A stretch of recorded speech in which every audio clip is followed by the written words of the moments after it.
step up and get it. Lace up, face up, I'm here to win it. It's for my city, and the team coming with me.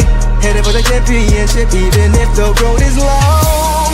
Legends pave the way for us, since nothing in this world can take it from us. Don't underestimate our generation when you see us coming for ya. And when you knock me down, I'm getting back up. Cause when I step on the floor, you know your time's up. I'm on my way. Detroit basketball. What up, though, everybody? Welcome back to another episode of the King and Deuce show. And let me start with this, man. It is hot AF outside. Oh my God. Dog. Hopefully y'all staying cool over there, man. It was pushing near 100 degrees today, man. It was crazy. Yeah. Insane. Good over. Man, what? That's what you got the shades on? Yes, bro. I felt like I was like one of Michael B. Jordan's ops and centers or something. I had to get the sun, bro. Couldn't do it. It was wild, man. I couldn't do it. Y'all staying cool over there? Yeah, I got a secret fan going off in front of me right now. Okay. How about you, E? You good?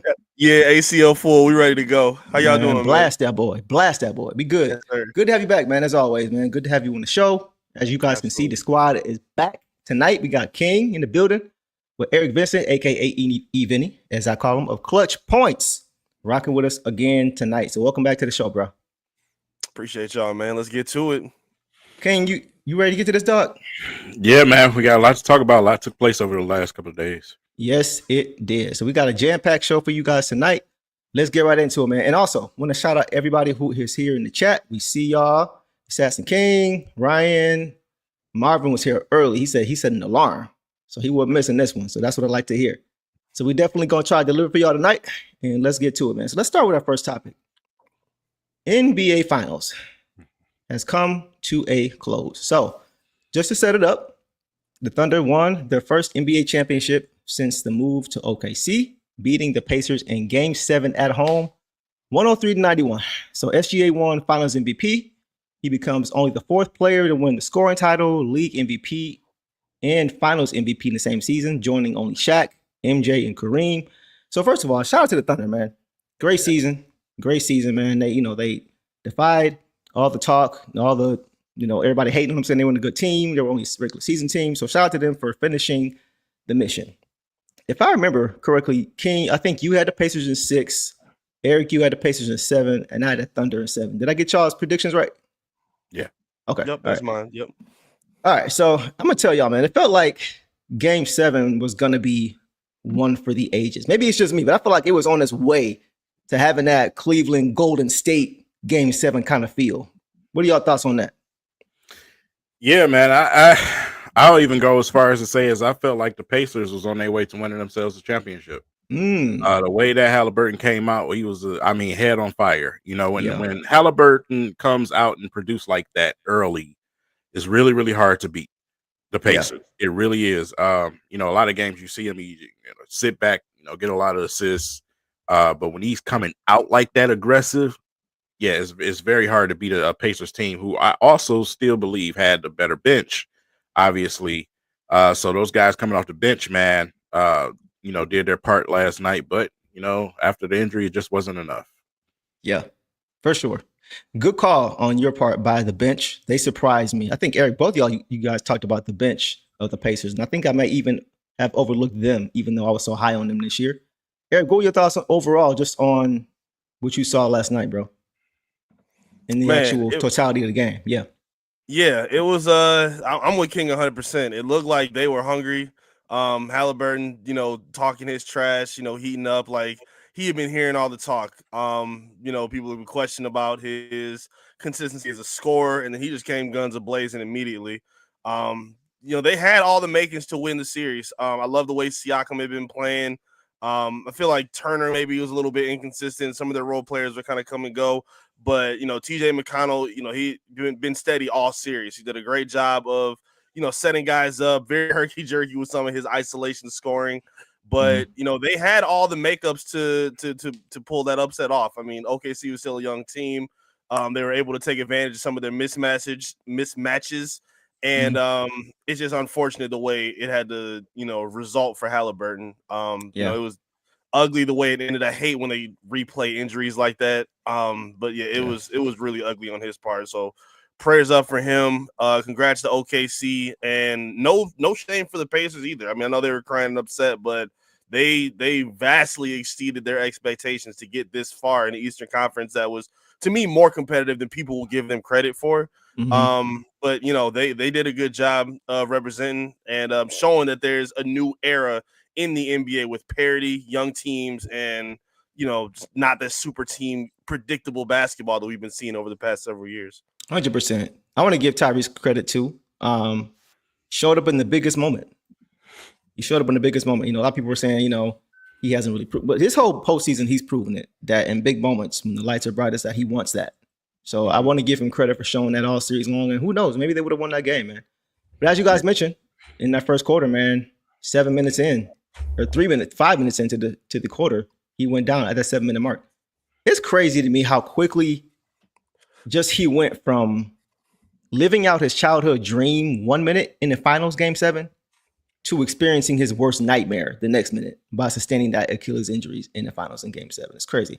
And watching it for me, guys, I had a suspicion that it was his Achilles, because when I saw him turn and look back at Shea when he went down, that was when I thought, this isn't good. Because we've heard it from different players. When you pop or rupture your Achilles, it feels like somebody kicks you in the back of the leg, like full force kick. That's what Brandon Jennings said when he popped his. And he said nobody was behind him, and he thought somebody kicked him in the back of the leg. So when I saw Tyrese do that, he turned around and looked at Shea like, why you kicked me? And then he realized that Shea wasn't the one that actually kicked him. And then when he went down, you saw him saying, it's gone. It's gone. So it's just unfortunate to see that, man. And when you think about it too, it happened on the same spot on the floor where Kobe popped his Achilles. Left side of the court, driving left, boom, straight down. I just thought that was crazy, the actual spot. But I want to say this too, man. Just this really highlights the importance of listening to your body. When your body warns you of something like that, like a calf strain particularly, it's probably time to sit down. Like with Kobe, when he ruptured his, I think he actually strained his Achilles on a few plays before that because he was limping around before that, right? And he kept playing. And then next thing you know, got popped. And same thing with KD. I think you may have mentioned this before, King, talking about KD. I think he strained his Achilles in 2019 against the Raptors, and then it was a week or so later he tried to play, and then he actually ruptured it. So it's like it's a pattern. It's a pattern now. Now we're seeing it with Hallie. So for me, maybe you guys are different, but for me at this point, I'm like, if you got a calf strain, bro, just sit down. Regular season or postseason, whatever. Like you gotta sit down. Otherwise, it could be something serious, like we've seen it be over and over again. What are your thoughts on that? I mean, yeah, I just, like I said, your body warns you.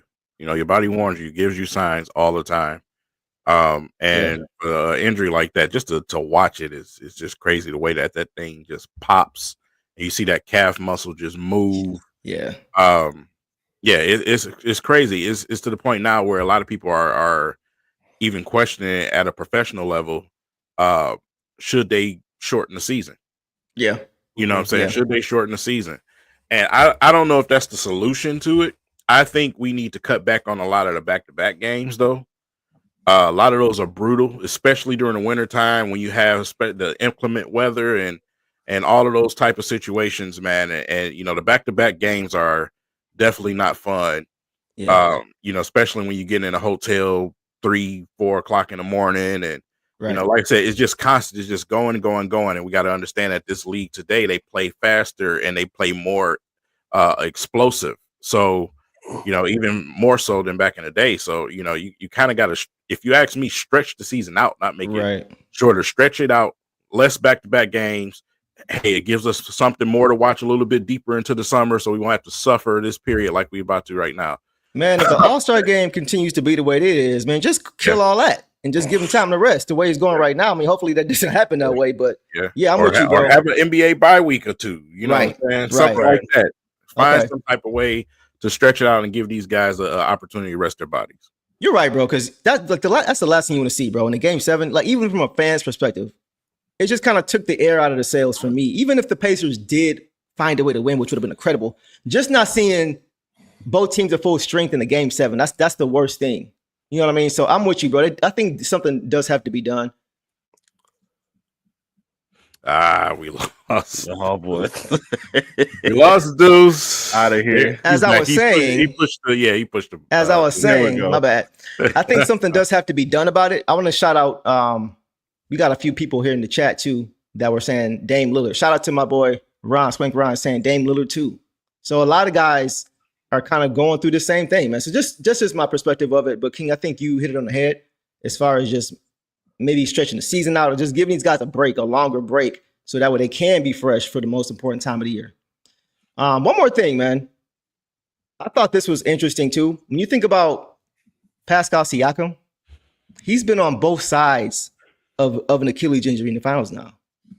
He's been on both sides of it. With the Raptors, he saw KD go down, right? And now he's seeing his teammate go down. So I just thought that was, well, I wonder what that was like for him, watching his teammate go down, knowing what it's like and the significance of something like that in an NBA Finals game. I thought that was crazy. Yeah, hopefully, you got some encouragement for him, man. Watching KD recover for something like that. Because, right. The Achilles injury is a very tricky thing. It's a very hard injury to come back from. The upside for Halliburton is that he's a younger guy. You know what I'm saying? He's a younger guy, younger body. He has a more higher percentage chance of coming back in, being able to play some real good basketball for the Indiana Pacers. How long that's going to take is the question, because sometimes it's quick, sometimes it's a couple of years before you can even get back to that. Yeah. So, like I said, it we'll talk about it later, but it opens a significant window. Right, 100%. Eric, go ahead, bro. Go ahead. You want to add to that? Oh yeah, I was just gonna say, to me, to kind of bring it back to the local side a little bit, these are kind of reasons why teams err on caution. Like we talked a lot about Jaden Ivey when people saw him ramping up and getting more healthy, and maybe people were saying, "Oh, well, maybe if he can just give us a couple games, maybe he can just give us a quarter, maybe he can just be a six man." Like every time we asked JB Biggerstaff about this, he would always say, "We're erring on the caution of keeping him safe. This is bigger than basketball. We don't want to jeopardize his career and his long-term health." So, like, to an extent, again, I don't know what the communication was for Tyrese with the Pacers, but if it was left in his hands, I understand why he would want to play in Game 7 of the finals.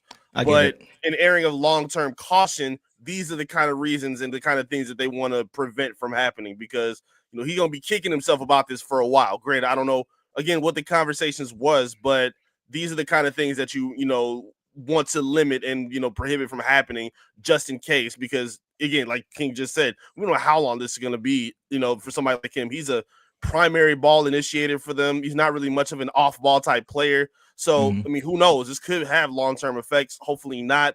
But again, these are just the things that you kind of pay attention to as a team. Michael Hustle said Ivy was our most clutch player too. That's a good point. Go ahead, King. I want to add to that, man, because it's we mentioned other players like Damian Lillard, obviously Jason Tatum. Yeah. We see a Celtics teams, that's paying a lot of money and they have to make some moves over there. Right. Pacers team, a little bit younger, but some of those veterans, are they going to be around by the time we get to Halliburton being able to produce like he was? You know what I'm saying? So, like I said, it creates a significant window for some of the teams in the East. And, it's devastating as a Pacers fan, because now it's like you're on hold. Your future's in question. Is this team going to even have an opportunity to get back to those playoffs and get back to those Eastern Conference finals and finals? So, it absolutely sucks on all levels for the Indiana Pacers. Do you think it's over for this iteration of the Pacers? I want to ask both of you guys that. It's a similar question to Boston. Do you think it's over with this iteration, without Jason Tatum being available? Do you guys think that's kind of the same case for the Indiana Pacers as well, or do you think they can kind of rebound from that? Thoughts? So the Celtics have a Robin over there, right? A hell of a Robin, right? They're paying that Robin entirely too much money. Entirely too much money, which makes me question if he's even going to stick around. Okay. How are they going to hold on to him? The Pacers, when you look at that Robin type of guy, can guys like Mathurin take more steps forward? Can you find someone else on the team that's going to be able to step up? Because, like I said, you got Siakam, but how long is Siakam going to be there? So it's Miles Turner, those type of guys. So, like I said, it's a big question mark for me, man. I can't really put my thumb on it. Even what you think, bro? I kind of think it is. I mean, they have the big blue collar style to them. They're not really known as a destination that is attractive for free agents to come to. I mean, they got Siakam out of a good trade that worked out well for them, luring him from Toronto. Unless they have a great, acquisition in the bag waiting, I don't know. I mean, Yeah. Miles Turner, he didn't look like the same guy. Towards the end of the series, he was kind of up and down.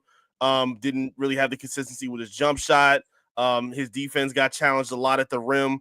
I don't know. I think this is going to be a tough kind of window for them to repeat. I mean, a lot of these windows don't last long for teams like that. Like they weren't a team that was necessarily predicated on their future carrying them. Their most important guy being gone, Siakam. I don't know if he's getting better with age at this point. And outside of that, I mean, like, how many more steps is Benedict Mathurin going to take, or Nembhard or Neesmith? Like those guys, like the auxiliary role players, a lot lies on them at this point, and who they kind of get into fill for Halliburton, a lot lies on that. Like, do they? Maybe we're just talking about the Celtics. Do they maybe call for Drew Holiday? Like, they got to try to find somebody that kind of suffices for them, because they're not going to play with McConnell as their starting guard for the rest of the season next season. So they got a lot of moves to make.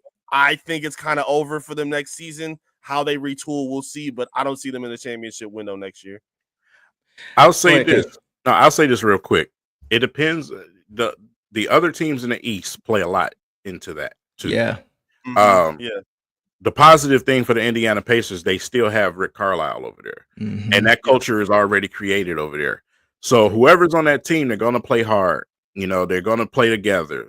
It's almost talking about our own team. Right. And like I said, if significant moves are made in the East, that dampens that a whole lot. Exactly. Pistons get aggressive, make the right moves. It's curtains for the Pacers. It really is. And I'm just being, straight about it. It's right now in my eyesight, it's the Pistons and the Knicks.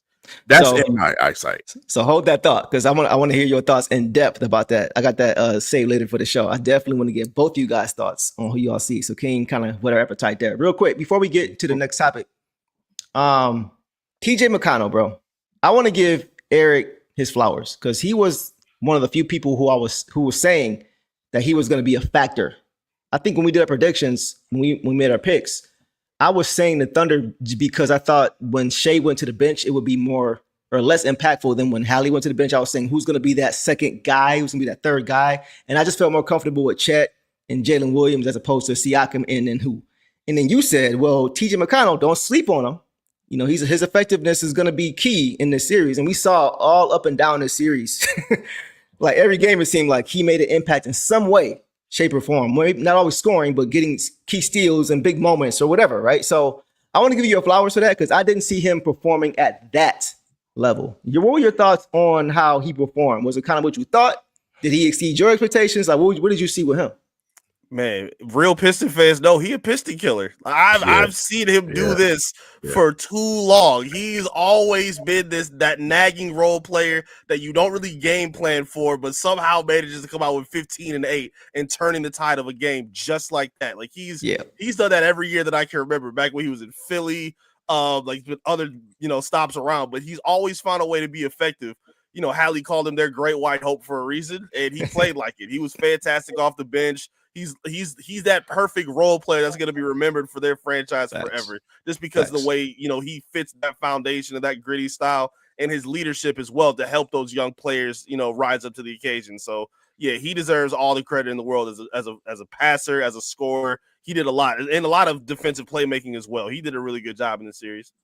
Probably looking like the third or fourth pick at an open ball run at like a Lifetime Fitness or something, bro. It's like, how in the world, bro? You just don't expect that from him. You know what I'm saying? But he shows up. Go ahead, King. There's always that guy over history, man. Whether it's the microwave, it's Lindsey Hunter, it's Matthew Dellavedova, it's Eagle Dollar. There's always some guy that's coming off the bench, man. It's just getting on your nerves. YMCA legend. And he was that, man. He was definitely that. So yeah, definitely give him his flowers, man. TJ did his thing. For sure. Go ahead, E. The YMCA legend is killing me. Coming in That with the killed me, New Detroit Balance, Drew. the big oversized T-shirt. You know exactly that's the kind of YMCA Bro. hooper he is. Like, You know what I'm he saying? eating this up right now. Damn. Socks up to the kneecaps. You know what I'm saying? All that. Of course. Stretching out for like 20 minutes before you got his watch on for no reason. That's him. Shout out to TJ Nash, man. He did his thing for sure, as I call him. All right, man. Let's move to the next topic, bro. This is a biggie. Pistons window, man. So as you guys just talked about, Hallie's probably gonna miss most, if not all, of next season. And the Pistons' path, right, to the conference finals potentially has gotten a little bit clearer with Hallie being out. So you think about it, guys. Now Hallie's out for next season, likely. JT Tatum's out, likely out next season. Dame probably gonna miss most, if not all, of next season. Giannis might be heading out west. The Knicks fired their coach with no plan. I mean, the Eastern Conference could be up for grabs next season. So my question to you guys, whoever wants to jump at this first, should this at all change the Pistons' plan? Should they stay the course and keep building around their core, adding a solid vet, important piece or two, or should they accelerate their window and make a big splash because of how open the East is? Anybody who wants to go? I'll say this. It's up to the Pistons. The Pistons can go and sign or make that move if they want to, if it's the right move, it's the right opportunity. But I think either way, the Pistons are going to somehow end up in that final situation. When you look at these other teams, the only other teams that I see that you should be, even taking a look at is the Knicks, Orlando, maybe Cleveland, if they can get, whatever is going on over there together, because there's some junk going on in that front office right now. Yep. But, those teams, you look at a Milwaukee's team, that their time is up. Philly's dead. Boston, Indiana Pacers, same situation. So, like I say, either way it goes, whatever route the Pistons decide to go, I think they have a legitimate chance to compete for a conference championship or possibly, an NBA championship. Yeah. I think that's fair. What do you think, Eric? Yeah, I'm with him, man. I'm looking at a lot of the East right now, and outside of the top, few teams that he mentioned, even outside of that, I think, again, Cleveland, some don't smell right with them, based on how they've played and how they keep underperforming in the playoffs. Again, Boston's health issues, New York still trying to find a coach. There's still rumblings that they might be getting rid of Karl Anthony Towns. Obviously the Pacers just went down. And a lot of the teams toward the bottom, I don't really see, normally there's a lot of teams like the Pistons who will come out of nowhere to surprise you and make their way into the postseason. I don't see a lot of those teams towards the bottom making that kind of noise. Even if they do sneak up to the 6th seed, I don't see them as real threats to get into the ECF, like Miami, Toronto, Chicago. They just have way too many holes for me to take real serious. So yeah, a lot of bad contracts. A lot of bad contracts. Absolutely. And a lot of people that got to get paid soon too. Absolutely. So if you look at the Pistons right now, I'll be honest with you. And I know Trey just going to answer this way when I ask him this question. Hey, does any of what you've seen from the rest of the East change your direction? He's probably going to say no, but I honestly believe he does. I think he's taking a look at what the landscape of the East is right now. And I think, even though he may not say it, I think he's realizing hey, this is our time to go for it. Again, he may have been a little more closed off to big deal ideas before, but I think seeing how things have shaken up to this point with their health and the trajectory of this team, I think it's the writing on the wall that they need to at least consider things that they may have put off before. If there's a better chance for a Trey Murphy that makes sense, maybe he's a little more interested now. I just feel again, to me, Orlando made a great move up getting Desmond Bane. I love that acquisition for them. Outside of that, I'm not really thinking about any of the, Atlanta ain't doing nothing. Brooklyn's in tank mode. Philly is still terrible. A lot of these teams are still just barely, treading water right now. And I feel now more than ever, over the past several seasons, the Pistons have to find a way to assert themselves with a few moves to kind of put them over the edge to contend in the Eastern Conference. Okay. This may be an interesting discourse, and I am here for it. So when it comes to making a huge splash, I feel the same way I did before. Oh hell no! It's a no for me. Like it's a no for me. We definitely disagree. Yeah, for sure. But here's an hear me out though, because like what I mean is that it shouldn't change the Pistons' plans. King, you and I talked before about only a couple guys that would maybe make us go off course. For me, that's still the same. It's still Joker and Giannis and nobody else who I'm going off course for. For me, all that should matter right now, bro, is building the type of team that has proven to win championships before. And not even just for the Pistons, but even as recent as yesterday, as the NBA Finals. Like, I get it. You could add more high-end talent. But for me, building this team out properly, bro, piece by piece, keeping that consistency, keeping that chemistry, right, the development, that should be top priority, bro. Like, and for me, the thing, regardless of how strong or weak the East is, I don't care. And I say that because we still don't know what's going to happen this offseason. There could still be moves made that shift some of the power back to the East. And the offseason could officially, it just started today for everybody. So if you build a strong and balanced roster from 1 to 12, you put yourself in position to compete for multiple years, regardless of what's going on around you. And that's kind of where I'm at. Like, look at the Thunder, bro. Like, just 2 years ago, I don't even think they were in the playoffs. But they continued to just do what? Just add talent, add depth, and they kept their main core. They kept their main guys together. And last year, we saw them make that move, that jump with the core. And they made it all the way to the Western Conference Finals last year, where a lot of people thought we could have went had Stu and Jaden not been hurt. So then jump ahead this year, they had pieces like Hartenstein, right? And I think it was free agency. And I think his contract is like 3 years, 90 million or something like that. So that was their big splash. That was their big move as far as contracts. But the other move they made was just trading Josh Giddey for Caruso. You know what I'm saying? That was a great trade. I don't even know why the Bulls made that move. Caruso ain't a household name. You know what I'm saying? He's a very good player. He's a winner. He's a champion. But the Thunder didn't swap their young stars for more accomplished stars. Like, they just added professionals, veterans, in Caruso's case, a champion. You know what I'm saying? They didn't move off Jalen Williams. They didn't move off Chet just because they weren't winning right away. They just built around, we always say, build around the margins. That's how you keep your core and your depth. To me, that's the only way. If you build around the margins, you can keep your core and your depth. If you don't, you won't. And that was the key for the Thunder all year. So think about one more thing. As deep as the West is, they're still the favorites next year to win it all. Right. Because of how they built. You know what I mean? Because they took their time. Because they got that depth and stability. It doesn't even matter they're still projected to win it all next year. So for me, that's my approach as far as a big splash. If you guys are saying something different as far as maybe an impactful move, but not a splash, that's different. But as far as a splash move, absolutely not. Because it literally just it undoes everything that you did to get to this point. Go ahead. In that case, and I understand where you're coming from with that. So if they don't decide to rush a splash, that makes sense to me, and I'm fine with that. It also, in this point, based on what you just said, it removes a little bit of the patience for some of the young guys, to me, in my opinion. Like, in that case, like, because again, like the guys that came along with Shea, like we saw Chet take the next step, we saw J-Dub take the next step. Like, we saw those younger guys kind of grow with, the expectations of the team.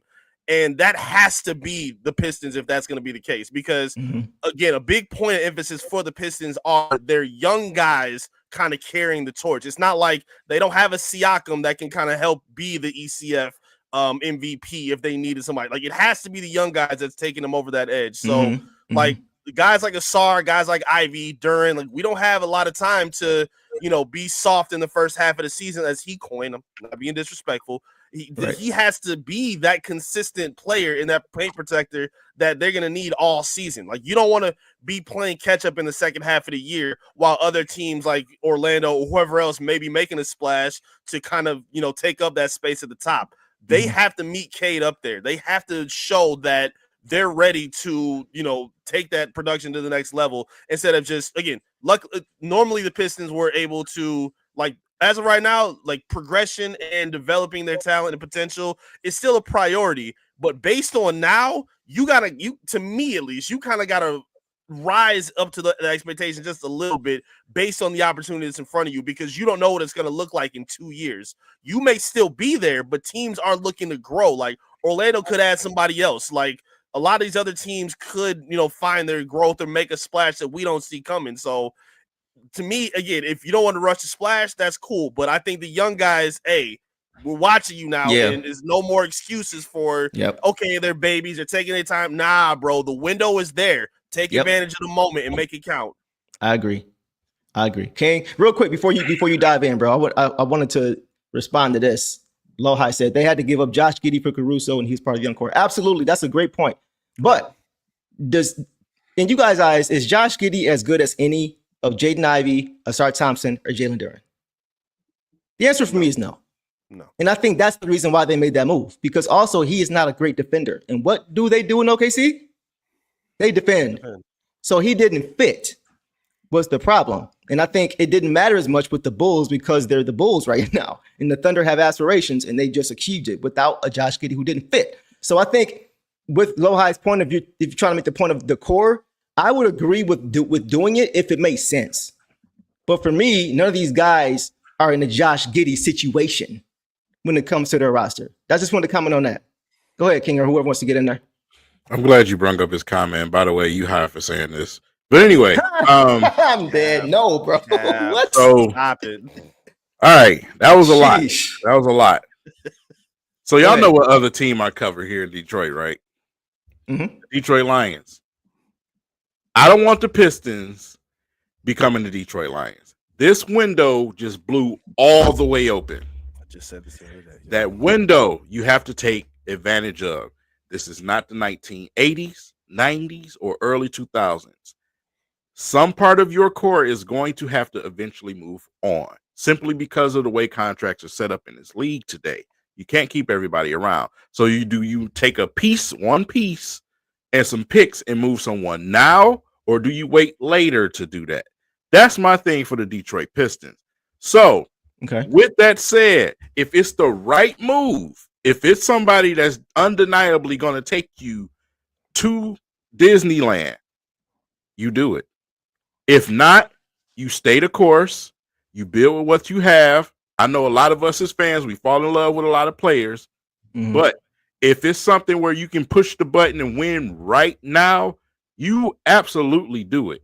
You absolutely take that. Yeah. That's no question. I feel like, obviously with the Lions, we missed our chance doing that. You know what I'm saying? We missed our chance, worried about the guys that we have on our team, worried about giving them money. We missed that opportunity. And just like E just said, other teams have gotten better. So that's the thing. You can't sit around and wait to do certain things because other teams are not going to sit there and wait for you to win. They're going to try to be competitive as soon as possible to derail you from doing that. So other teams are going to get better over these next 2-3 years. The Pistons got to take an opportunity right now, and do whatever it is they can to win this Eastern Conference. That's where I'm at with it. Like I said, I'm not saying go make some big splash and trade half of the team. Right. But if I got to give up a one core player and some other young guy that barely get minutes and some picks, man, I'm doing it.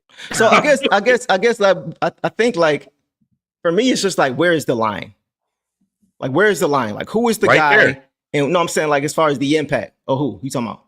I'm saying as far as like the move you make. Like, where is the line to where it makes sense and where like I'm not trading the Devin Booker for a core guy in those assets you just mentioned. I'm not doing that. I'm just not doing it. I'm not trading the Kevin Durant for one of those guys and a bunch of ass. I'm just not doing it. Not right now. Like, so it's like, where is the line? Like, anybody got an example? Chat or y'all, as far as like what kind of move? I know you said Trey Murphy, E. Is that the kind of move you would do that for? And like, is there a particular guy that you would go ahead, just jump in there. I think to me, he's the perfect name for this discussion. I think Kevin Durant for Houston made sense based on their timeline because they got rid of Jalen Green. They needed a scorer, and he's that like older scorer veteran that kind of fits in the West where their timeline is even shorter because the West is way more competitive. I think Trey Murphy is that guy that fits because he's not an older player. He's not an aging player. He still fits on the Pistons timeline right now. So again, while they want to win right now, you also can prioritize development in the same breath because again, it may take a year or a little bit for him to kind of get acclimated, but at the same time, you're still going for it and say, hey, okay, you're still the guy. We need you to step in and kind of help take us to that next notch because of what we see in you. And the Lions comparison, I think, couldn't be more accurate. I remember 2 years ago, me and King, I think, were on Twitter. We were the only ones on this point when the NFL had like 5 defensive ends going: Montez Sweat, Chase Young, and a lot of other guys. And I'm saying, bro, the Lions don't get one of these guys, I'm going to flip tables and lose my mind. They didn't. They got Donovan Peoples-Jones instead. And everybody was on my head talking about, oh, my God, if, like, Chase Young had a bad, like, playoffs or something like that. Oh, this is the guy you want to trade for? Yeah, I did, because there's nobody else across from Hutch, and he's getting triple teamed, and you're not seeing the progression with that defense. You need to leave no doubt if you have a championship Super Bowl window, and I don't want the Pistons to get lost in that. Now, granted, again, that don't mean just crash out for anybody. I'm not saying that at all. I wouldn't trade the farm for one guy. That's not the place that they're in right now. Yeah. But the right guy, I think Trey Murphy is one of those guys. I go back and forth on Jaren Jackson. I don't love him as a guy to acquire in this kind of discussion, but I understand why people bring his name up. I think to an extent, maybe if the right coach can bring him out as a rebounder and a better defender and a better, more efficient without fouling, sure. But I don't know. I just feel like there is a bit of wiggle room in terms of what kind of guys they can bring in to match their timeline and go for a progression in their winning foundation. Okay. I'm not a big JJJ fan. Personally, guys, when you're 7'1" and you average 5 boards, something's wrong. I'm sorry. Yeah, that's crazy. Yeah. I'm sorry, bro. Like I know we have JD, but I'm not trying to be JD centric when it comes to rebounding. Like, you want all your guys to have, that want to go get the ball, man. So like, you that big and you're only getting 5-6 rebounds a game. That's a problem for me, man. Mm-hmm. True. I mean, it depends, man. The culture of your team can change things. You know what I'm saying? Rasheed Wallace himself was not a defensive guy when he came here to the Detroit Pistons. He was not. He will tell you out of his own mouth. I've heard him say it.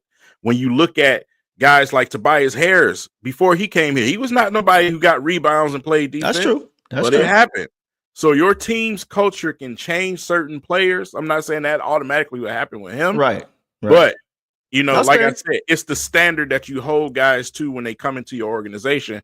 And I think JB Bickerstaff, he, like I said, if we bring a guy over here, he's going to get the max out of it. He's similar. There's so much similarities with them in the Lions, man, because I feel like he's a Dan Campbell of the Pistons, man. He's going to maximize. Absolutely. What you seen what Ivy came out with his head on fire, you know what I'm saying, compared to what he was with Monty Williams. Right. So, like I said, it depends on the culture of your roster. And, bringing in the right piece that's going to fit, obviously, is the main thing. If they fit along with the locker room, if they fit along with what you're trying to do, if JB Bickerstaff is comfortable with this player, I can get this out of this player, fine, do it. So with that in mind, as far as you made the Dan Campbell reference, which I think is spot on with Coach Bickerstaff, where do you draw the line as far as saying, he may be able to get the most out of that guy, but that guy is not a defender? Like, is John Collins on the side of he's workable? Is Lauri Markkanen on the side of he's workable, or on the other side of he's workable, but his ceiling as a defender is what do you think? I think more Lauri Markkanen because of the type of demeanor person he is. Collins is a little bit of a head case, man. He's one of those, he's one of those extra light skinned dudes, You got jokes. You got jokes. All right, man. I'm about to cook you. Go ahead. His little attitude. I don't know, man. If he's that guy, I know what you're saying. But like I said, to bring a guy over here and then have to bring it out of a guy, to me, is already something that I really don't want to do. I would rather go after somebody that already has a little bit of that in them. So if we can find somebody on the market that's like that, then I'm fine. Yeah. Yeah, Sean says JJJ got to do 500 push-ups every game. He don't get at least 8 rebounds if he comes to Detroit. You feel me? Yeah, bro. Like, we need that culture. But I'm with you. I think Lauri would be nice if you could get that out of him. I've just seen him not play. I've seen him take plays off. I've seen him not play defense. And maybe it's because of the situation he was in. That doesn't really make an excuse for me, because you should want to play hard regardless. But if you could get that out of him to where he's not a liability on defense and you can kind of hide him in certain situations, okay, because of what he can give you offensively, maybe that will work. I just like guys who are defensive minded What do you see? What's funny? What you see? Dude's kind of, bro. What's going on with the light skin? Crazy. What's going on with the light skin hate, man? Somebody was saying I'm Tyrese Halliburton. Somebody asked him how my calf was doing. Like, bro, stop, man. Hey, light skins unite. You disguising yourself. Light skin. See, now y'all got Vinny coming at us. I thought you was on my side, bro. You know what I'm saying? Like, he switched up on me. He already was going that Brown last stream when King wasn't here, trying to take up for you. But man, y'all can't stand y'all fools, man. All right. Anyway, unless y'all not doing the light skin talk, yeah, I do. I do think there's some options out there, man. I just don't want to make a hasty move just because the East. You know what I'm saying? It's just balanced with everything, I guess. Don't want to make a Stan Van Gundy move, huh? You feel me? That's what it is, bro. Yeah, that's the PTSD of these missed moves are very recent, and I understand why some fans are a little hesitant on pulling on anybody because of what you just said. Absolutely, I gotta be fair. Yeah, like I have to continuously remind myself of who's in the office now, who's in that chair. Mm-hmm. You know what I'm saying? Because usually there's so many times in the past when we would see headliners and your heart just drops before you even read it. You just see Pistons trade, and you're like, oh, what we do now? Who we didn't give away now? You know what I'm saying? So that PTSD is definitely there for a lot of fans in the chat, and myself included, even a little bit. So I feel you just gotta be balanced with it. But y'all know who my guy is, man. I'm seeing Bobby Portis. I'm seeing all these different guys, but I still want Naz Reid, man. I still feel like Naz Reid is the guy you don't have to ask those questions about. You don't have to try to get the best out of. Like, he's just gonna bring it. As far as the mentality, and then as far as his game, he just fits in like a glove. For me. I just felt like that would be the best fit. Go ahead. Do his playoff woes concern you at all? When he's playing against Chet, yes. We talked about that the other day. Okay. Yeah. Okay. The same way when Miles is playing against Chet, yes. Because Miles isn't used to guys getting out there that quickly who are that long. But here's on the his thing. Threes. That was one thing that really bothered him. Go ahead, King. But here's the thing. Nas wouldn't be by himself. Right. You know what I'm saying? So if we having some issues with Chet, we got some other guys down there, you know, that just may be a little bit better with that situation, like i.e. Isaiah Stewart. You see what I'm saying? Yeah. So, you know, like I said, him coming to this situation would be a really good situation for him instead of being over there playing with bums like that big play bum from France. He come over here and be a part of the dog pound, man. You know what I'm saying? You know, like I said, I think he fits in with like a glove, just like you said, man. If we get somebody like Naz Reid, I think, you know, his ability to stretch the floor, you know, to just be energetic at times, to be somebody who can give you a boost, but you know, somebody that a lot of people look at him and say, you know, there's a lot of potential waiting to come out of there. You know, if he gets his opportunity, he's going to shine, and that's what I think a lot of people see when they see him playing over there with the Timberwolves. So, you know, like I said, we can get somebody like him. I would really be ecstatic. And think about this too, man. He'd be going from point guard wise. Just think about the change that he would be going from. You think about the point guard that's over there right now. He'd be going from Mike Conley Jr. to Cade. Right. Yeah. Mike Conley Jr. in his prime was great, but Mike Conley Jr. now is not the same player. Having a Cade to really put you in positions to be successful and to also draw attention himself as an offensive threat. Like, we know they got Ant-Man, but he's a shooting. He's not a facilitator. You know, his thing is get to the hoop, breaks down, let me find the open guy. Like, he's not trying to actually get you in your spots and put you in position and be a floor general. That's Mike Conley. That was his job. So I think Nas will be even better here because of the point guard play, because of the parts around him. So that's why, to answer your question, E, that is a solid point, because he was underwhelming this year in the playoffs, especially in that last series. Year before last, he was great. He was great. He was the reason they even got past Nuggets. We talked about that, right? But last year, not so much. But I think that would be a big difference as far as who he has with him this time, if he were to come here. And I think he'd be a lot better. I think we see the best version of him as a player here, for sure, personally. Go ahead, E. What you got? What you laughing at? Comments swallowing? Go ahead, King. I'm going to get these comments, King. Go ahead. That's an excellent point, man, because like I said, that's a hell of a difference. I thought we was done. Well, what's up, man? No, I looked him up too. Someone said look him up, and I did. I'm like, oh no. Let me take these off. No, don't do it. No. I do not look like Gennaro Pargo, y'all. Y'all need to stop, man. This ain't like it's y'all killing me right now. Like the cooking is so unnecessary right now. All right, I don't. It's already hot enough as it is outside. Come on, give me a break. Lord, what I was saying, Bruno Mars. Listen, Bruno, I gotta. What I was saying is, go ahead, man. That's a great point that you made, man. Because, like I said, going to guys, you got guys over here like K, Ivy, Assar, that likes to find guys. You know what I'm saying? Make plays. Yeah. Compared to Ant-Man and. I mean, come on, bro. You just had Julius Randle over there. It's like these dudes are all one-on-one guys. So it's just a better situation for him all the way around.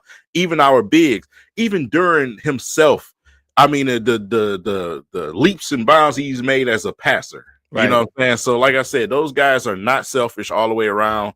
It's just a great opportunity for Naz Reid. Yeah, 100%. Anything else on that, E?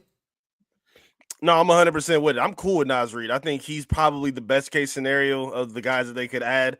Again, it's not a lot of perfect names that are out there for the Pistons. Like I think KD was perfect for Houston. I think Desmond Bane is perfect for what Orlando needs. I think Naz Reid is going to be perfect, but he does come with some risk as well, as we just talked about. But I think based on, like you just said, having a culture established, the fact that he fits it, having a playmaker in Cade Cunningham, having a willing passer and a playmaker and an athletic machine like Jaden Ivey, a good passer, and Assar, those kind of guys help elevate, his type of play.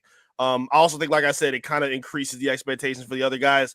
I'll put some light on Cade too. I think he needs to be one of those guys where, granted, he's an all-NBA player, but the streakiness with the three-point shooting can't continue, bro. Like, that's got to turn around very soon, especially if we're going to lean on Assar, who's not a shooter. If you're going to bring in new guys who are getting acclimated to shooting, you and Ivy kind of got to be the focal point pullers of the team if that's the direction that they're going to go. It has to be on them to make that step. Yeah. Do you think Jaden not being available for him on the court last year kind of affected his ability to knock down that three ball? 100%. I think he got tired at certain points. I mean, like there's areas where I think some of his turnovers looked a little lazy, that he was kind of tired. Obviously getting doubled and tripled a lot, in the playoffs. It definitely wore on him in quite a bit of points. There were some blowout games they had where he didn't have to play the whole game, but when he did look a little gassed. That kind of limited some of his fourth quarter possession. So that's priority number one. Keep those two on the court together as long as you can. Yes. And then, also when you look at it, that was his first full season. If you look at it, his first full season, which is what I kind of expect for guys like Ivy next year. This will be his first full season because he was in jail last year. Right. And, when he got out on the year before last, when he got on probation and played last season, he was playing better. And then he got injured. You know what I'm saying? So like I said, these guys, they need these full seasons. And like I said, next year's the year.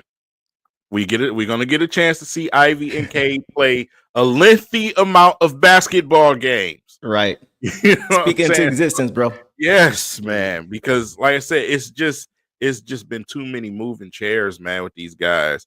And we still don't really know how good these guys can be together. And I'm not just talking about Cade and Ivy. I'm talking about period. All of these guys, when they have an opportunity to play together. So, guys going in, guys going out, man, that kind of hurts your chances to really take that measuring stick and say, okay, this is what we are.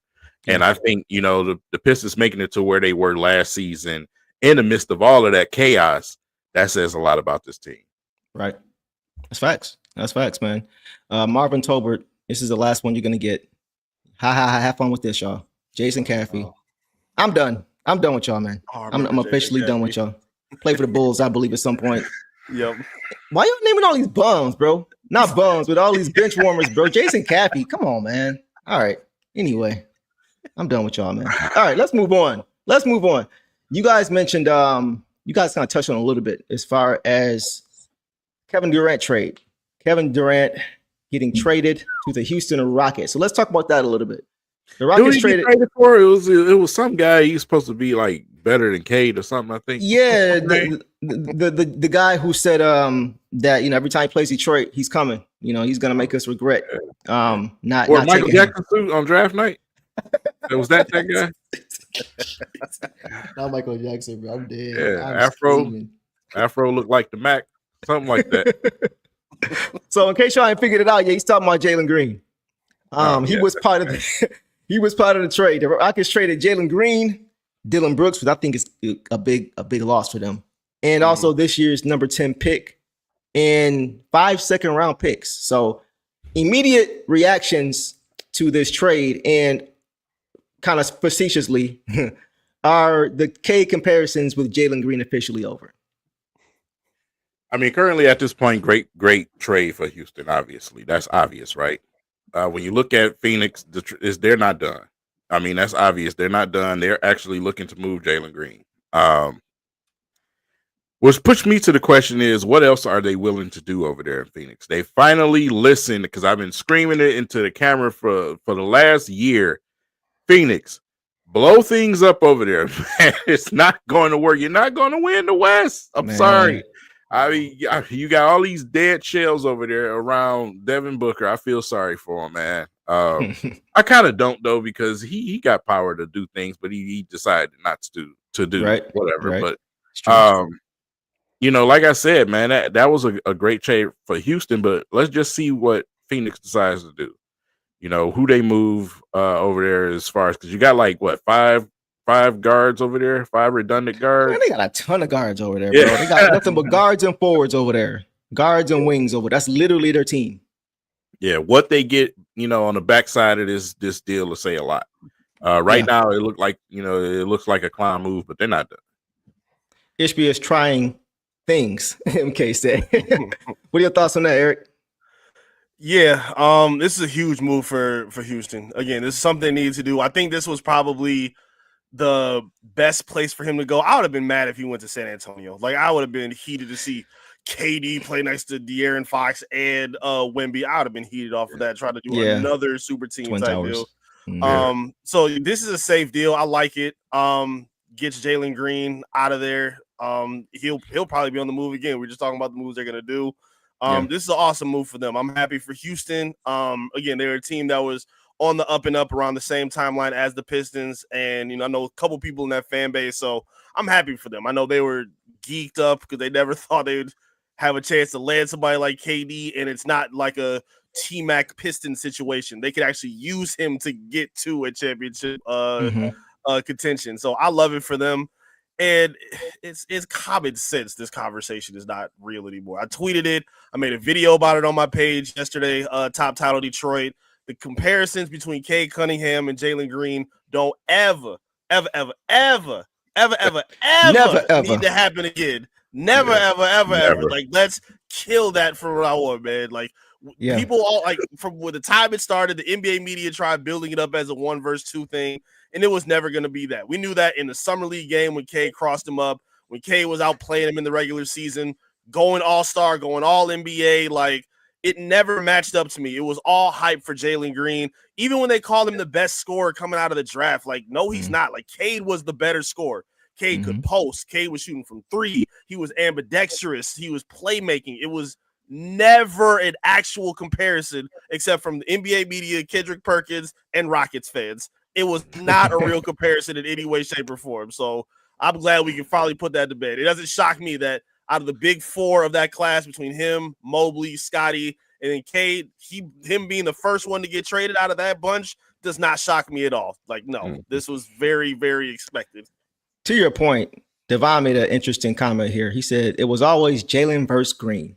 And I think he hit that square on the head. Dude is immensely talented, bro. Like, we're not even saying that. We're not even saying that at all. I think for me, season over season was what I was looking at. We saw, Jalen Green trying to dunk on Cade every opportunity he got, and people saying, "Oh yeah, the Pistons messed up." Yeah, off of one play. You know what I'm saying? But you saw year over year, one guy continued to get better, and one guy just kind of plateau. You never really saw Jalen Green make those leaps year over year, and this is playing for a coach in Ime Udoka who develops talent. Yep. Like, that's what he is there to do. So Cade and Jalen are both great talents, but one of them is moving in one direction and one of them is kind of just standing still. Cade's gotten better every year since coming into the league. And that, for me, is the biggest thing as far as what I think King was saying, as far as just the mentality. Like, the mentality you don't. I don't know, man. Like I'm not saying you got to be basketball 24/7, but K is focused on the main thing. He's focused on the main thing. His mentality is a big part of why I think he went number 1 overall. Mm-hmm. I think he still would have went number 1 just because of his whole body of work and his complete game.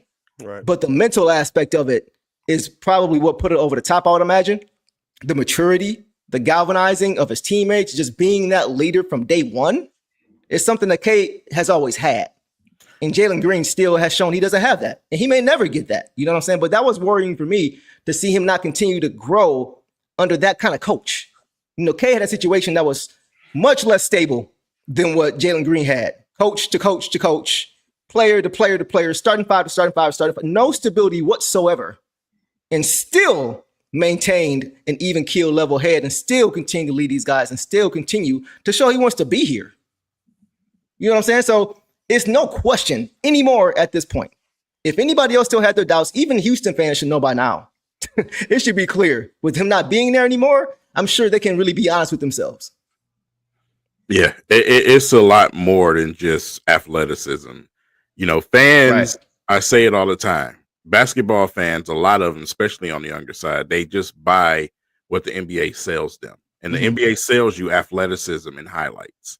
And when you seen a guy like Jalen Green, I remember listening to the radio before we drafted Cade, and guys were coming on the radio talking about, I looked at Jalen Green's highlights. He's way better than Cade, looking at highlights and things like that. That's where a lot of these comments and these thoughts come from. Mm-hmm.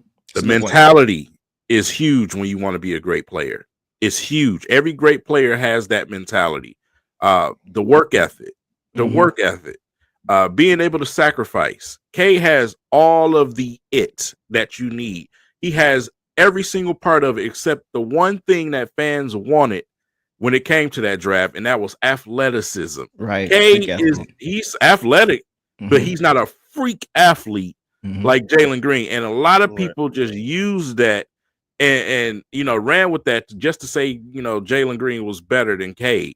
Right. You didn't look at all the other aspects of the game. And I don't even know how you even come up with that. You know what I'm saying? So, like I said, there's basketball and then there's fandom that likes to see highlight plays. Great point, bro. That's a really good point. Baldwin, he just called me Ice Cube's son from I Was There Yet, bro. Hey, Baldwin, we got a problem here. You're a bad man.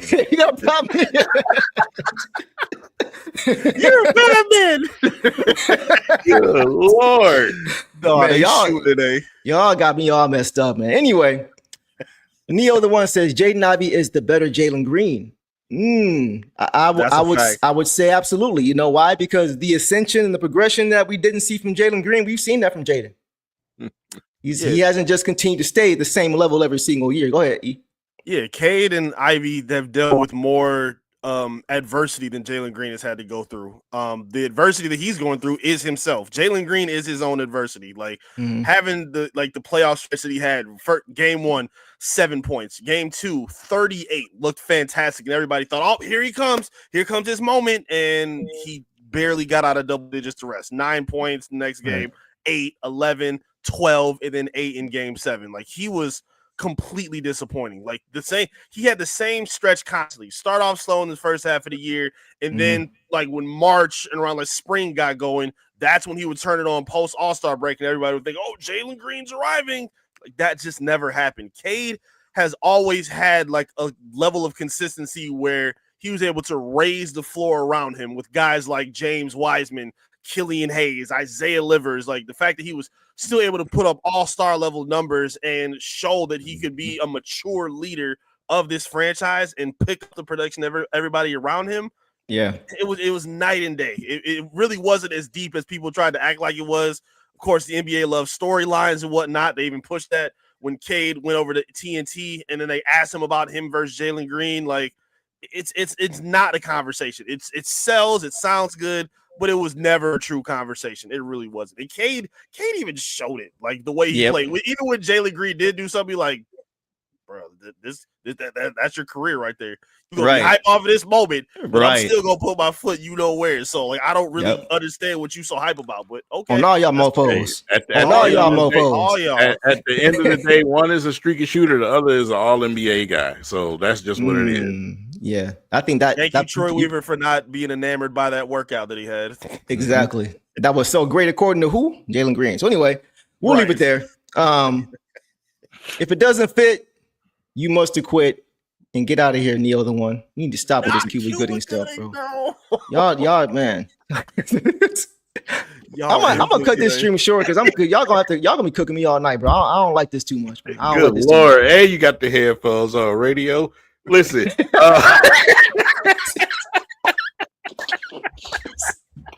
listen, man. God, I ain't got enough for that, bro. Hey, it was there. I'm sorry, man. Nah, hey, it's all good, bro. Nah, hey, you won this battle. I'm coming back guns blazing, man. Next episode, bro. I'm coming at your head. I'm coming at your head, bro. Hey, I want to ask y'all this. With the Rockets, where does that put them in the West next season? Man, where do you think that puts them? Are they a contender already? Do they need a year? I think it's about to be a lot of furniture moving in the West, man. Yeah. I honestly do, because it's like a lot of those teams, and I look at them in the West, it's like, what are we doing? You know what I'm saying? Even the team with your boy on it, I don't know what they doing over there. The LA Lakers.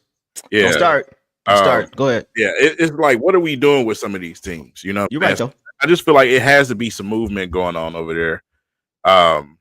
You know, I just got to wait around to see. Yeah. Last season they were 2. Marvin says there will still be 2. Like what Chris says too. A lot of you guys are saying too. Eric, what do you think, bro? Where do you see him next year? And also playoff wise too. Like, where do you see him? Yeah, I'm not against that at all. I think they can finish the top 4 team. KD, assuming he stays healthy, which he's had a little bit of issue with over the past several seasons, I think he's a perfect fit for them. Again, the only thing that they were missing, they had defense. You know, they had progression with some of their front court players. Those veterans that they brought in really a lot for them, but they didn't have that number one scorer that they could rely on, which Jalen Green was supposed to be. KD is now flipped in there, and again, I don't know how long he's going to stay. But just having him for next season, I think is a huge liftoff for them. I think he can, put a lot of pressure on a team like OKC. I mean, granted, they have scorers on their team, but they don't have anybody that can stop Kevin Durant. They got bodies, but KD can shoot over the top of anybody, and he's exceeded as a passer, a playmaker, and he's helped lift up the play of other guys around him, which is kind of slept on ever since he left Golden State. But yeah, that's true. I don't rule it past them at all. Again, it's a lot of good teams. I don't think Golden State is threatening anybody. Memphis is tearing things apart. The Clippers, I don't know where they're going to be. Denver still got to find a coach. Like, it's a lot of things that are very confusing. And like King said, there's going to be a lot of furniture and a lot of bags getting packed, getting stripped down for a lot of teams. So, yeah, this is a huge window for Houston right now.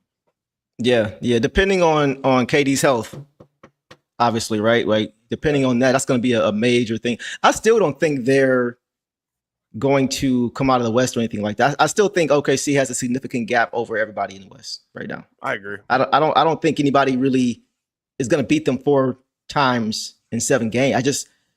They have star power and they have depth. Like that's tough to overcome. And they're the best defense. Like that's a triple threat: star power, depth, and defense. Like I don't see anybody in the West who can consistently for 48 minutes match that. That's just me. What do you think, Eric? Yeah, I agree with you. I don't think they'll be the consensus favorite.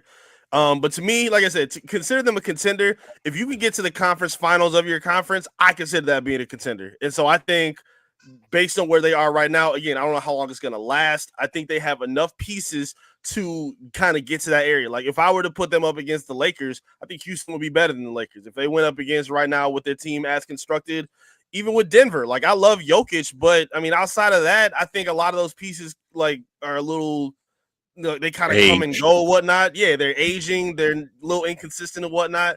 So yeah, I look at Houston again. It's unfortunately seems like OKC is the only stability team, and everybody else can kind of jumbo anywhere between 2 through 8 or 10 at this point. It's crazy, but yeah, it's not a bad spot for them to be. Yeah. Go ahead, bro. I honestly don't think they're going to go back to the finals next year. The Thunder? Yes. Really? Oh wow. I don't. Who you got? I think the young run is not going to be a repeat situation next. It is very, very hard in this league to repeat. And a team that young, Not the I have finals, trouble though? saying that. Not the Listen, finals? I think the real MVP, I think, still has a chance to get to the finals. Okay. And that's Jokic. Okay. I still think he has that opportunity, man. And like I said, who's to say if Denver might shake some things up a little bit over there just to revamp some things. And like I said, it's a lot that goes into it, man. I just don't see OKC. Yeah, they just won. It's in the moment. It's in the now. Mm-hmm. But repeating, like I said before, it's very hard in this league. It's very hard. And with the young team that I just saw, who I honestly, with my own eyes, thought was about to lose to the Pacers, it's going to be hard for them to get to the cup again and win it all. I don't know, man. Like, I hear what you're saying. I do agree with Denver. I think Denver needs to. They got to restock that's their cabinet though, bro. Because the depth that they have, like the Bruce Browns of the world and the KCPs of the world, like those guys were important to that team, and they let a lot of those guys go. So I mean, I know they got Christian Brown, but you said what? They're also kind of easy to find though, if you do it right. If they do it right, like I was thinking before, Eric mentioned Trey Murphy, as far as him being a fit here, I thought he would be perfect with Denver. Swap out MPJ and put Trey Murphy right there, man. They're back in the Eastern Conference Finals for sure, for sure. Jamal Murray, Brown, and you got Trey Murphy right there, and you still got Aaron Gordon and Joker. Yeah, they're in the conference. So King, like if they do it right, that's the advantage of having an MVP level player, is you can still get the other guys if you do it right. Can't do it the other way around. You know what I'm saying? So I'm with you. I don't know that. I still think the Thunder, bro. I don't see. To me, watching the game, the actual game, they look very beatable. I agree with him. They look beatable to me. I thought Indiana was going to beat them. If Halliburton doesn't get injured, I honestly thought that they were going to beat him. Why? Because Chet Holmgren is just a basic, tall, good center, just like I said he was when he got drafted. He was some damn unicorn, like people kept trying to say he was going to be. Yeah. And like I said, let's just be honest, man. While we had this thing with Ivy and Williams, he wasn't really doing much. You know what I'm saying? It was so far-fetched. Besides that one game where he exploded, he's been quiet. You know what I'm saying? I didn't see this Michael Jordan player that people try to compare him to be because he made Scottie Pippen, all this. Because of how he came in the league and the numbers and all of this, the accolade. Listen, I was about to cuss. Was that all playoffs? The playoffs. And the finals, all of that crap goes out the window. I don't care what team you made. You could be the best Boy Scout. I don't care what team you made. When you're in the finals, all of that goes out the window. And to me, he looked very mediocre. That's my point. I agree. I mean, like I made the point a couple weeks ago that I thought that Jaden Ivey could be that impact type of player.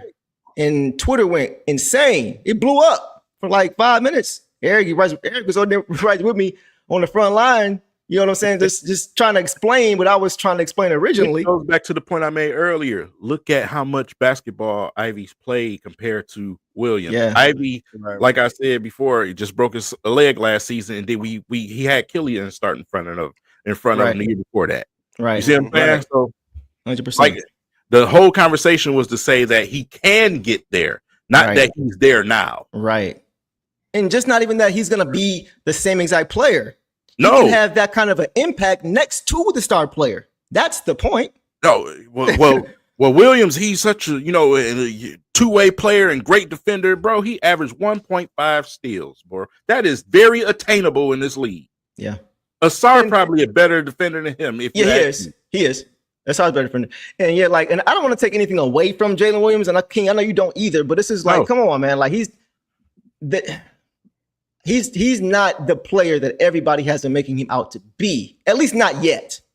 And that's not to throw shade. He's a good player, a good number two on a great team. Young talent. Yes. Yeah, right. But I do think he's a beneficiary of the team as well. Mm-hmm.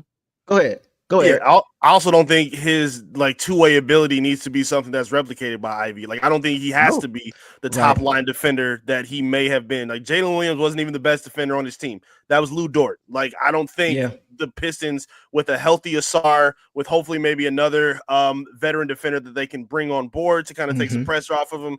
Cade, who's always been a really stable defender. Like, you're not going to have to want Ivy to be whatever those guys were anyway. But in terms of his offensive output, I don't see any reason why you couldn't have those kind of expectations for Ivy. Like, I saw like a comparison that maybe Ivy is maybe closer to Tyrese Maxey than Jalen Williams, and I think that is completely off base. Like, I don't see that at all. Like Tyrese, like a lot of their shot selections were similar, but their body styles are not the same at all. Like Tyrese Maxey is small, like 6'2" and skinny. Jerky type. Yeah, like Jay Will is 6'5", 210. Ivy's right around the same exact build. So I don't think that's crazy to say that he can't become that. As you kept saying, he's not him now, but he can become that as soon as next season. I don't think that's crazy at all. I think that's a much more realistic expectation for him than what Tyrese Maxey was. Like, I don't. And his ability to play either guard position. We saw a lot of times Shea playing off of Jalen Williams as a secondary ball handler, creating things for him, creating gravity and allowing other guys to be able to get up, and then off the catch, getting downhill. That's a lot of the things that J.I. likes to do. We saw Jalen Williams do. I don't understand what the confusion is as far as with the similarities and the impact they can have next to, once again, the star guard. Right. I don't, it's not that hard to really put together when you think about it and when you watch him play their games. So that was a point I was making for anybody who's watching who saw that. It's not player for player, they mirror each other. It's not that. It's the impact that you saw Jalen Williams have to take pressure off of a guy like Shea or Cade, who gets most of the attention. And we saw it in the Knicks series. We saw 10 eyes defensively on Cade every time. Every time. Because there was no other ball handler they had to worry about. That could get downhill at that. Which, you know what I mean? So that was the only point that we were trying to make. That I was trying to make. Eric had my back. Twitter was going insane. So common sense, if you just read, there was so many people that weren't even just reading the tweet. They just saw the side by side. They saw the name and said, "How could you say such a compliment?" Shut up. It's not that deep, bro. It's really not. They're both athletic. They're both the number twos on their team. Like, bro, knock it off. It's not as crazy as y'all trying to act like it is. It's really not. Yeah. Kenyatta says, do you guys think that Trajan thinks that Ivy and Stewart are our new free agents? What do you mean? I'm not really sure what Kenyatta, kind of elaborate on that as far as, I know what Kenyatta's saying. Kenyatta's saying as far as acquisitions, because those guys didn't play, especially late in the playoffs last year. That could be the mindset. That may be part of why, if he doesn't make a splash, that's why. Because like I always say this. We talk, and this is another reason why I'm not really bent on making a huge move, is if those two guys are healthy in that next series, I don't think we're having a conversation about trading Jaden Ivey. We're not having a conversation about having to make a big move, because we would have likely advanced. It wouldn't have been a first round exit. Those guys probably would have lifted us to the next round, maybe even the Eastern Conference Finals. People were saying we could have got to the conference finals with this team healthy. So had those guys been healthy, had we got there, would we be saying, we got to make a trade? We can't stand. No, you were like, no, we did this in 1 year. Healthy? Okay, let's grow. Go ahead. What are your thoughts on that? I think I understand where you're going with that. I'm in a position now where I'm thinking, and again, it goes right back to the Lions thing. You want to be in a position where you're leaving no doubt. And I feel like even if the guys don't, like, to me, I'm all about trying. If you go try to get a girl's number, she says no, cool. Hey, bro, you tried. You left no doubt that you at least put yourself out there. If your team has a hole in an area and you think that there's a guy that can fill it and you're at least trying to make the improvements, cool. Like, I feel like if Trajan is resting on his hands thinking, hey, my guys weren't there, if I could just get these two back, everything will be cool. And I don't really know if that's safe to assume going into a year where Ivy is coming off an injury and like Stu is still coming off the bench and somewhat limited offensively to an extent. So to me, I still think I at least want to just hear, like, for the Lions, I wanted to at least just hear that they called about Max Crosby. If he said no, he says no. You tried. Don't come back to the media, Brad Holmes, and tell them, oh, you guys are obsessed with me getting this player. The franchise guy needs some help. Why is this crazy to you? At least try and make it look like you trying, bro. That's all I want to see, preferably. And I'm with you. Real quick, Eric, King, I'm with you, bro. Once again, it goes back to that line. Like, how big of the move are you making? Because I'm not saying either just stand pat because those guys weren't healthy. No, I'm not saying that either. I'm not saying versus championship team as constructed, to your point. But you still always want to try to get better. So I 100% understand your point. Go ahead, King. I just wanted to make a comment on this comment. And what if Ivy is Batman and Cade is Robin? I don't think it's a Batman and Cade thing. You know, that's a fan thing. You know what I'm saying? With the Batman and Robin crap. You got the Justice League too. There can be very well 2 players on your team that's very, very good in your backcourt. How many backcourts have we had here in Detroit that were very, very good? It can happen. Did Chauncey call Rip Hamilton Robin? No, he did not. You see what I'm saying? Did Isaiah do that to Joe Dumars? No, he did not.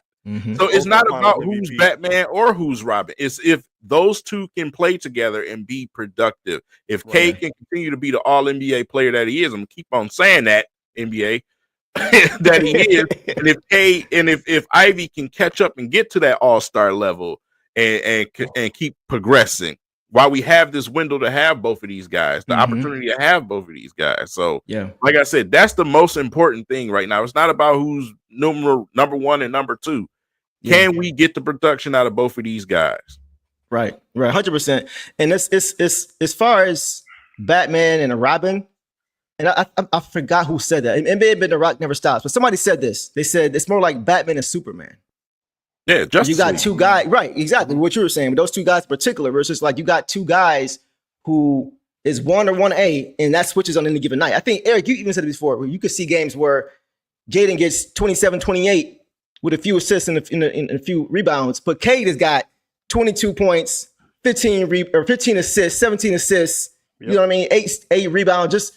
Just that kind of goes to who they are right now as far as putting them in position to be successful. That's who they are. Anyway, it was those kind of lines. It's Cade kind of doing a little bit of everything, being the floor general, and Jaden going to get buckets and still surprising you with setting up others when he needs to. Go ahead. Yeah, that's what you want to see ideally. You don't want to see Cade constantly having to shoot 25, 30 times and then Ivy maybe sprinkling in 15 points. Like, nah, I got it this night, bro. I got it this night, dog. Like, the back and forth is healthy to have. Like, I love the comparison of, Isaiah and Joe D. Joe D won Finals MVP one year, and Isaiah won Finals MVP one year. Exactly. Like, they were able to play off of each other. It's not, you follow my lead because I'm Batman today. It's, hey, whatever the team needs us to do, they both have shown the ability to sacrifice. Like, again, a lot of the conversation that we saw in comparison to the J-Dub conversation was saying that Ivy was bad at this or whatever it is. The fact of the matter is they showed that they were capable of doing these things. Like, these guys aren't broken pieces with some areas of their game that need improvement. They've shown that they're willing to sacrifice, that they're able to attack the hoop, they're able to play make for their teammates, and that's what you want to see more than who's the alpha here and who's the right. All the titles, macho, all those macho terms got to stop, bro. Like, even Shaq and Kobe was a Batman thing if you were looking at it for real. So you want to see them play off together, not who can be 1A and who can be 1B. Can they play together? And I think we've seen the answer to that so far be yes, but only in a short period of time. Yeah, and even if in some universe where Ivy went plutonium, man, and his talent and his leap overshadowed Cade, it's still a good thing to have. It's absolutely. I mean, it doesn't change anything at all. You know, if you're a team player, you're not going to trade Cade. Like what? Right. I mean, it's a plus. It's a positive. So it really means nothing, to be honest. I hope it happens. I hope he takes leaps and bounds. Where it's like where you having a good debate saying, well, he had a better season than Cade. Well, no, Cade had a better season than him. I'm fine with that because guess what? At the end of the day, we win. Right. Exactly. And he took a leap. Because we know what Cade is. You know what I'm saying? As far as where he's shown to the world at this point. You know, so to your point, if he were able to do that, that's nothing but good things. Especially if you're a team player, that's what you want. Because 100%, the team is not going to get worse if Jaden is the best player. You know what I'm saying? So like, it's only going to be a positive. And this is interesting too. I just saw it was a couple days ago on ESPN talking about Jalen Williams, right? And what stood out to me really resonated because it was the same thing that I've heard people saying about Jaden Ivey. And they were just talking about how Jalen Williams is a Swiss Army knife. There's so many things. And they said, the crazy thing is you don't really even know what he's best at yet. That sound familiar? Mm-hmm. How many times have we heard about Jaden? He's not great at anything yet. He's solid at a bunch of different things, but he doesn't do anything great, any one thing great yet. Well, guess what? Jalen Williams doesn't either. So it's the same thing. When you have the raw ability to do a lot of things moderately well, your base is, you got a great base. There's some guys who are not even going to be able to do anything, some certain things at all. So when you're solid at a lot of things, your ceiling rate, your floor raises and your ceiling raises because your potential is to get better at all of those individual areas that you've shown you can get better in, as opposed to being great here, and then trash everywhere else, limited everywhere else. Like averaging 17, 18 points and shooting 40% from 3 in 30 games. Right. That's improvement. Well, 4 rebounds and 4 assists. Yep. And some of those same people who are making those nitpicking observations are willing to overlook the ridiculously gaping struggles of other players and just say, hey, it don't matter. He's really good at this one thing, so we should just let him rock. But Ivy's not the best analytic number in terms of his finishing or whatever dribble handoff situations. Like, a lot of these analytic numbers have skewed people's ability to just watch basketball, and even saying that, people cloud it. Like, I'm not gonna go at it, but for now, go ahead, bro. You good? I ain't gonna do it. We'll talk about it after.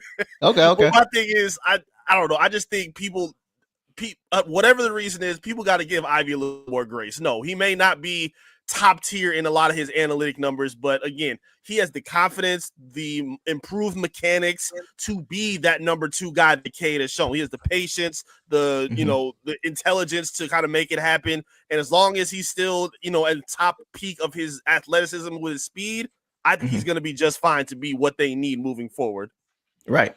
100%, man. So go ahead, bro. No, I was just going to comment and say, just give the kid grace. Let him get an opportunity to show you. Let him show you first, man. Don't be, let's not be some Pistons scribes and Pharisees out here ready to stone this man. Zealots. You know what I'm saying? Like, let us give him the opportunity to come back next season and show us, you know what I'm saying, what we got a smidget of last season. Let him show us how good and how great he can be.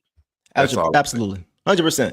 I want to get to this real quick, and then we can get to these start comments. We're going to get you guys in here too. Kenyatta says, okay, guys, so which one of these comparisons do you think is the closest? You got Cade equals Billups, Chauncey Billups. Ivy equals Rip. Assar equals Prince. Nas Reed equals Sheed. And then Jalen Duren equals Ben. You said what? Stu is Ben all day long. Stu was Ben? Yeah, now, the year before last, no. I'd be like, man, he ain't athletic enough. But last year, he shut me up because he was blocking shots left and right.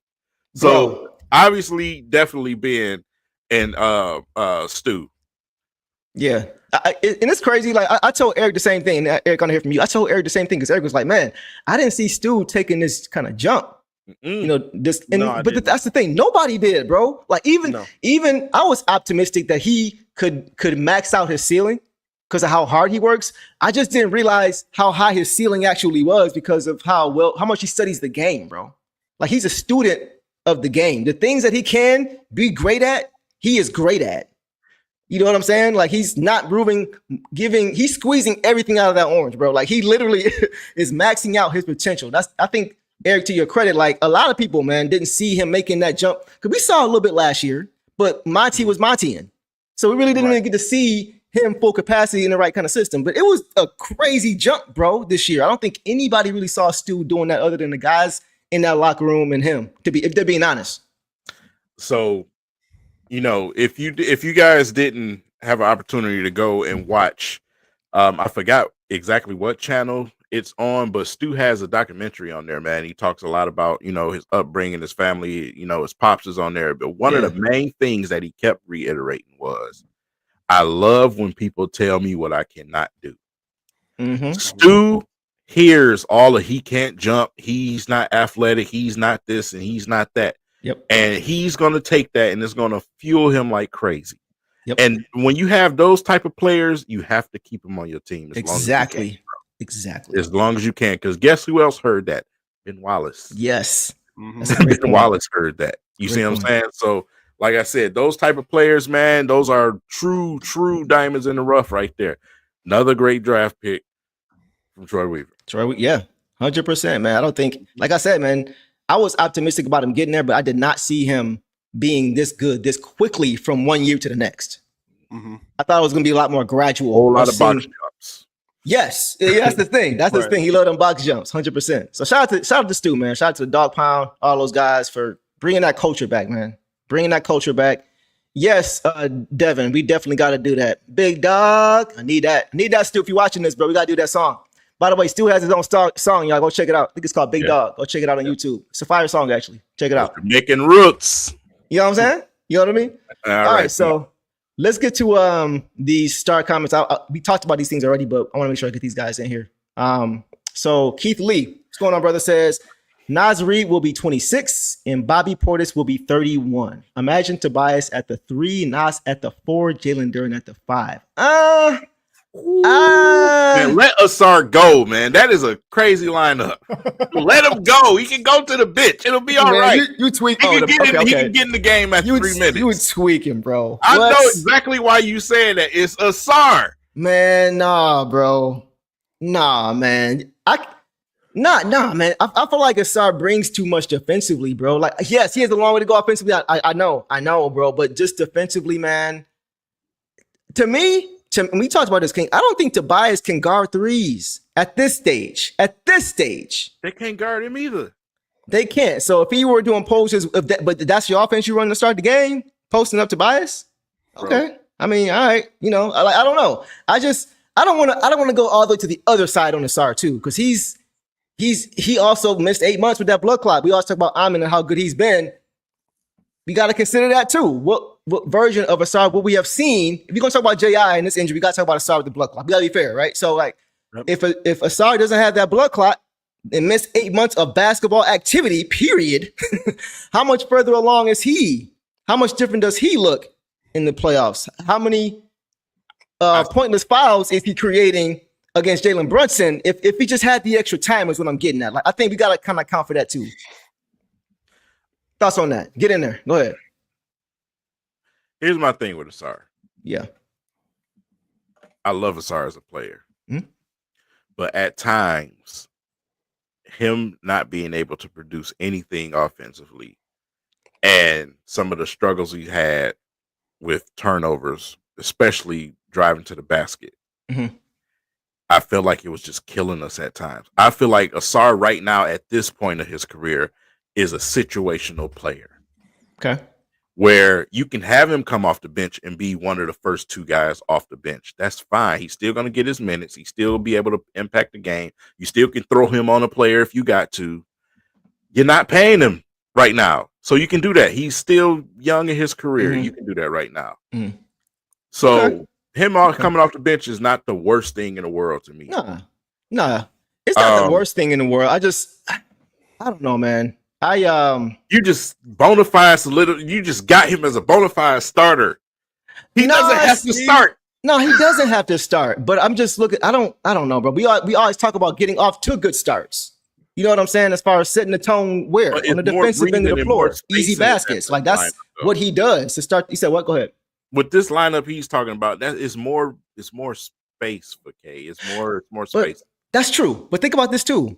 Don't you think getting Jaden back will make things easier for Assar? It's even the better ball handling duties that he had, the responsibility that's going to Jaden. That's even better for Ivy too. It's just a better lineup. What, we'll have a Tobias, you mean? Yeah, having guys that can stretch the floor, having a guy that can attack the basket, having a guy in K who gets some breathing room, having some guys out there that you have to respect offensively. That's the biggest thing for me, because with Assar out there, you don't have to respect them offensively. Somebody can get double teamed. That's true. But let me ask you a question. How much offensive attention does Lou Dort get? We talking about the Pistons. We ain't talking about but it's the principle, because Lou Dort is not an offensive threat. But because He of can what he shoot, gives though. you, I was just about to say that. And that's why I say Assar has to get a respectable jumper. Because if Lou Dort was not able to spread the floor as good as he is defensively, he would not be starting. Which, King, I understand what you're saying. Because Assar can't spread the floor. So I get you. I get what you're saying. That's why I'm kind of banking on him getting to that level. Get close to 30%, bro. Like 18% ain't gonna cut it. Like you gotta give us something. Yeah, I'm okay. I feel that. Go ahead, Eric. King, King, you the man, bro. Because when I say this, people will be mad at me. I like Assar too, but we can't just keep overlooking the areas that he's struggling in. Like, we just can't. Respectable is an important word that you just used. And we go back to Isaiah Stewart. I just talked about it on my last video. Even if he's not making his shot, let's say he up fakes and then he can just drive and maybe go for a layup or create an open three for somebody else. That's a W. Bruh, I've seen at least 3 areas last season alone where Assar catches the ball on the outside and the defenders are turning their backs to him. Isaiah Stewart had the exact same thing. Defenses look at that and say, oh, you gonna shoot? That's a W for us. We're not scared of you. Yeah. As long as K's not going for 30 and 10, we'll live with whatever you think you're gonna do. And Assar just doesn't command that kind of attention yet. So I don't think it's great. I don't think he should be coming off the bench. But he is kind of a situational guy because of where he's limited. Like a 3 that can't shoot or change a defense with his offensive play on the perimeter. If he were to shoot 60% from the free throw line again, that would be crippling for this team. And again, from your small forward, that's unacceptable, bro. Like, and again, the ball handling thing is kind of crazy to me because again, if he was a big point of emphasis in the draft was he could take pressure off Cade. He could be a secondary ball handler. They tried doing that in the second half of the season after Ivey was hurt, and he was losing the ball out of bounds. He had wide open layups that he was just losing the dribble off of his foot. You wouldn't have had to go get Dennis Schroeder if he was able to be the guy they thought you were going to be. I'm not trying to hate on Dog, but I just see a lot of buy-in. I see a lot of buy-in for Assar that he has not earned yet. He just hasn't, in my opinion, bro. I agree with that. Like how I was saying, we got to give him grace to say we're going to give Ivey grace as far as missing time. I don't feel like a lot of people have done that for Jaden. Not at all. No, I don't feel like they've done. He's shown more than Assar. Yeah, and he's shown more. So I see both sides of it, man. I don't know. I'm just a defensive like disciple, bro, when it comes to basketball. And like I think our defense would take a hit if he didn't. I always call him the backbone of the defense. He's the backbone of the defense, bro. He's like, not. But, it's not. I mean, you can, like I said, you can bring him in the game early. You can bring him in the game early. You can, but I don't want you to bring him into the game early when you're down. Listen, you know what I'm saying? Like bring it in a. I find it kind of hard to believe that you're going to be down in a lot of situations with Ivey, K, a Naz Reid potentially, and a Tobias Harris. I don't think that's. You don't see that? Okay. Especially what we just talked about, the way the league looking right now. I don't see that. Okay. I think for me, bro, because I see both arguments, and Eric, I'm going to get your response to this. I'm kind of like how we said about Cade and Jaden. I just want to see a full season. I just want to see how it looks. We got a bigger sample size with that, obviously. This year we saw a lot, but I just want to see Assar play with Jaden, play with Cade, play with JD for a full season. As soon as Jaden went down, Assar came back. Like we literally didn't even see it. It was like literally no overlap other than like a few minutes in a few games when Assar was off the bench, and he looked very, very uncomfortable because he had just gotten back. Right? I just want to see them on the floor together. Show them what you can do. Let's see how it looks. That's why I don't want to bench him, especially to start the season. If it don't look right. Like King, we always say with Cade and Jaden, if it doesn't work, it don't work. But I'm not doing anything until I know. Same with Assar. If they don't look right, okay, cool. But I just want to see. Go ahead, Eric.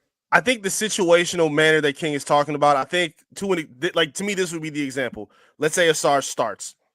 If they're going up against like a healthy Tatum or Jaylen Brown, Assar is on the floor as long as Jaylen Brown's on the floor. When he goes off, you take him off. And then you can bring on anybody else after that. You bring in a shooter, bring in a spacer, bring in whatever you want to kind of offset for that. I think that's the situation where he is like needed for the Pistons. But again, the limitation that he brings just can't be ignored. Like, again, we talked about this the other day. If teams were to go like a hack of Assar, they could do that to kill off the Pistons' momentum because he's not a good free throw shooter. That's just a fact. That is. You know, during the playoffs, I brung it up against the Knicks, man. I just felt like I said, it was just at times we was out there playing 4-on-5, bro. Yeah. He's playing 4-on-5 at times. Yes. You know what I'm saying? And like I said, to keep up with the Knicks offensively, you cannot do that, bro, because that was their calling card. Putting points on the board, getting buckets was the Knicks' game, bro. They're not defensive. They're not a physical team. They're gonna try to outshoot you. You know what I'm saying? So at the same time where Assar was out there defensively with Brunson or just a defender in general, he's still gonna get minutes, but starting him every game just because at this point where he has it's not just because though. He's 0 on offense. We just kicked the kid out of the NBA practically because he couldn't shoot threes. And you sit here telling me that Assar got to start because he played. Nah, it's different levels of defense, bro. We ain't gonna do that. When was Killing ever the backbone of our defense? Come on, man. Like we ain't gonna do that. Like I understand what you're saying in principle, but it's levels to that conversation. You know what I'm saying? Like, but listen, I don't know, bro. Assar has some good matchups, but he's not the cream of the crop in defense, and he was the guy that gave up the bucket for us to get our ass ousted.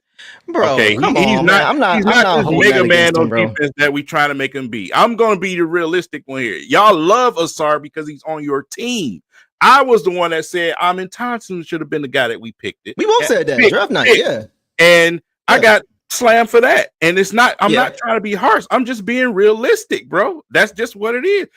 Assar is good defensively in certain matchups. But it's not enough to keep him on the court if you out there shooting 15% on the floor.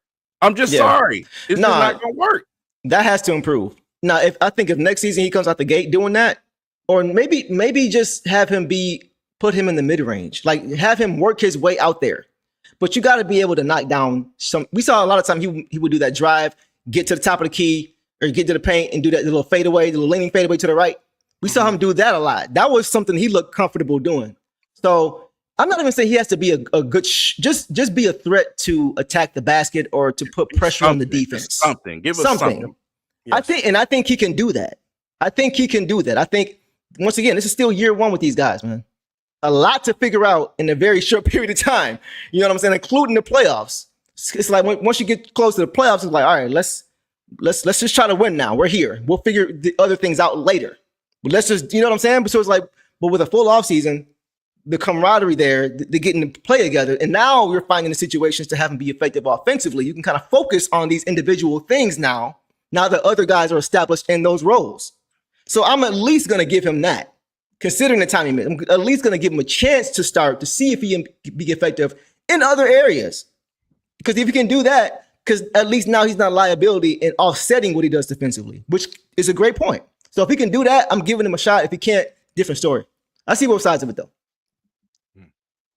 I'm just leave it at that. Like I said, you got to be able to give us something on offense. Yeah. If you're going to start in the National Basketball League, you have to be able to give us something offensively. Something. That's where I'm at. Like we're not just going to keep overlooking the problem just because you're a really good defender. And again, like King said, like he's a good defender. He does a lot of good activity on the glass, a good rebounder as well, but he's not perfect yet. He's living in foul trouble sometimes.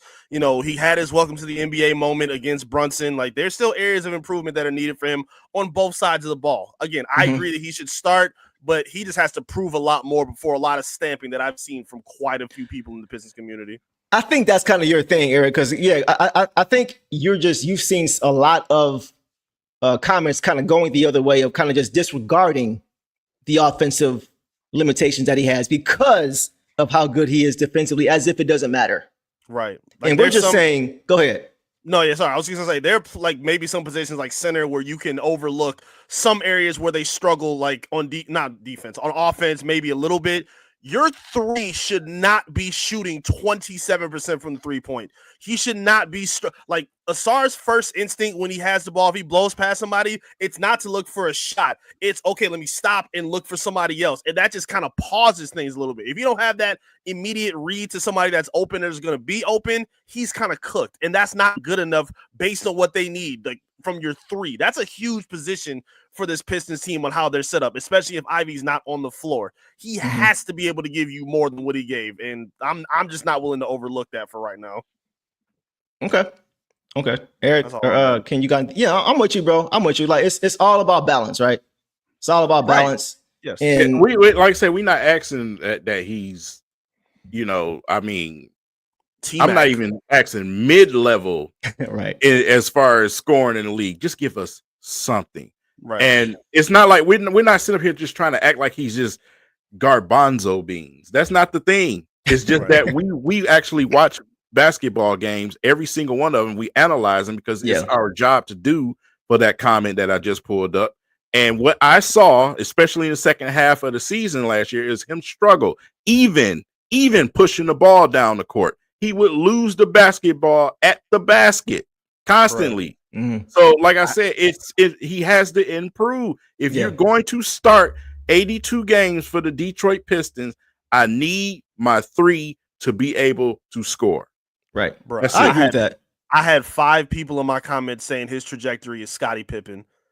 Like, can we please slow down? Yeah, let's slow it down. I man. like him too. I think he can fit long term, but relax. He is not proven that yet. Like, let's chill. That's a Hall of Famer we talking about. I thought the Jalen Williams comparison was egregious. Yeah, like come on, bro. Scottie Pippen, bro, is a top 50 player of all time, bro. Like, we ain't gonna have that conversation. Like, and Scottie actually could get buckets. He wasn't a pure scorer, but he had a lot of offensive natural ability. He could handle. You know what I'm saying? He was a great finisher. He could pole. He could do a lot of different things. So yeah, I'm not going there.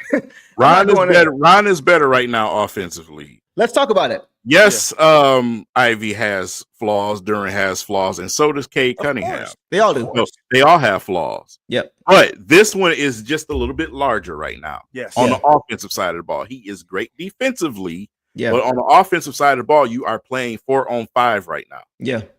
I want to get to this real quick, and then we can get to these last star comments before you get out of here. Prince Hakeem, I got to push back on you on this one. He says, I love King, but damn, you give Assar so much hate, but give Ivy so much praise when he has a lot of hate. Too. Why is it hate? Is it not the truth? Yeah, and not even that. Let's get to the truth, because I've been defending Assar in this conversation a little bit, right? But I got to be honest, man. Jaden's limitations compared to Assar's limitations is not even the same thing. It's not even the same thing. 17 points a game. What are we talking about? Eric, you mentioned this, I think, in one of your videos. Like, it's not the same thing, bro. You don't see Ivy throwing up air balls. No. You know what I'm saying? You don't see them hacking him because he can't shoot free throws. They're not turning their back on Ivy when he has the ball. They go contest him and try to stop him immediately. Bro, they close hard on him when he's open. They leave Assar open. So we gotta be fair, man. It's levels to the limitations. You know what I'm saying? Even ball, like you said, ball handling as far as being able to create.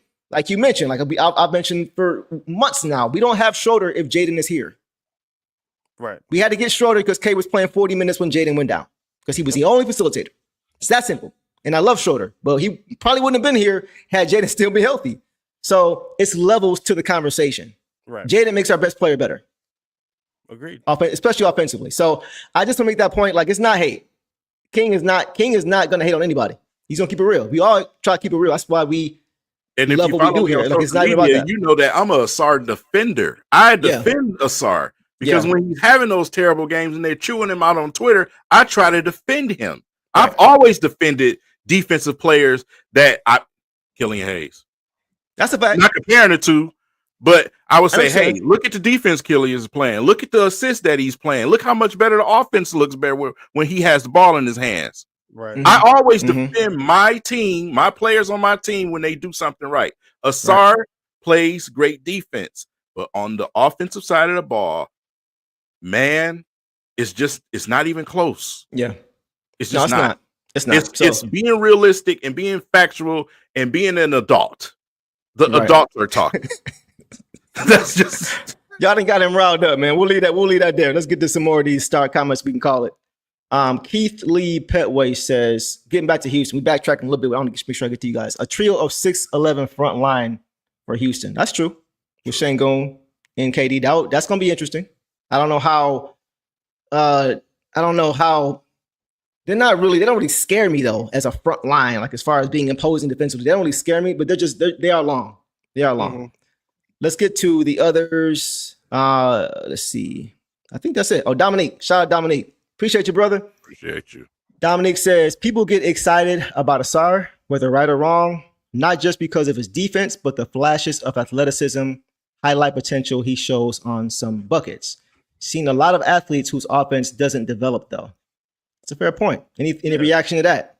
Your thoughts on that? I don't even need him to be some type of outrageous offensive player. Like I said, we just want him to be complementary to the other guys that's out there on the floor. That's it. Even if you're a guy that just cuts to the basket, when you cut to the basket, don't lose the basketball. Right. Don't stop and hold the basketball. Don't make the mental mistakes, which is he's young, and obviously he needs that opportunity to grow too. But no one's saying that Assar is a bad player. Mm-hmm. We were just saying we need something out of him offensively. Right. That's it. That's not a lot to ask for. It's not something that he can't do either. It's not like he has bad shot mechanics, or we haven't seen the potential that he's talking about in this comment. We've seen it. But if you're going to start another 82 game season, I just want to see something offensively. That's all I'm asking for as a fan. I think I have a right to do that. Yeah, no, absolutely. I wanted to ask her this question too, and we can get out of here. As far as Assar and Ron, do you think Ron's game is more complete than Assar is right now at this point in time? Not saying he's the better player, not saying he's more athletic, not saying he's a better defender, but just as an all-around player, do you think that Assar or that Ron is or has the potential to be a better all-around player? Because the things we've seen from him as a rookie, bro, put me on notice. I ain't gonna lie to you, man. Like I told King, I think around January, like the way he looks right now is how I was hoping he would look by the end of the season. He was way ahead of schedule. Look really comfortable in the court early. So this is a question for you guys and a question for the chat. Do you think that is a possibility for Ron? Ron also has natural defensive, prowess and ability. Yeah, he does. He has the athleticism. He, like I said, I don't think he realizes how scary it is when he attacks the basket, because I've seen dudes get out the way. You see what I'm saying? So once he understands that guys will respect him more attacking the basket, once he gets used to going at it a little bit more, develop a little bit more from the jump shot standpoint, I think, even with that, he's ahead of the curve when it comes to the two. So like I said, all around, I got to give it to Ron. I just do. What you, E?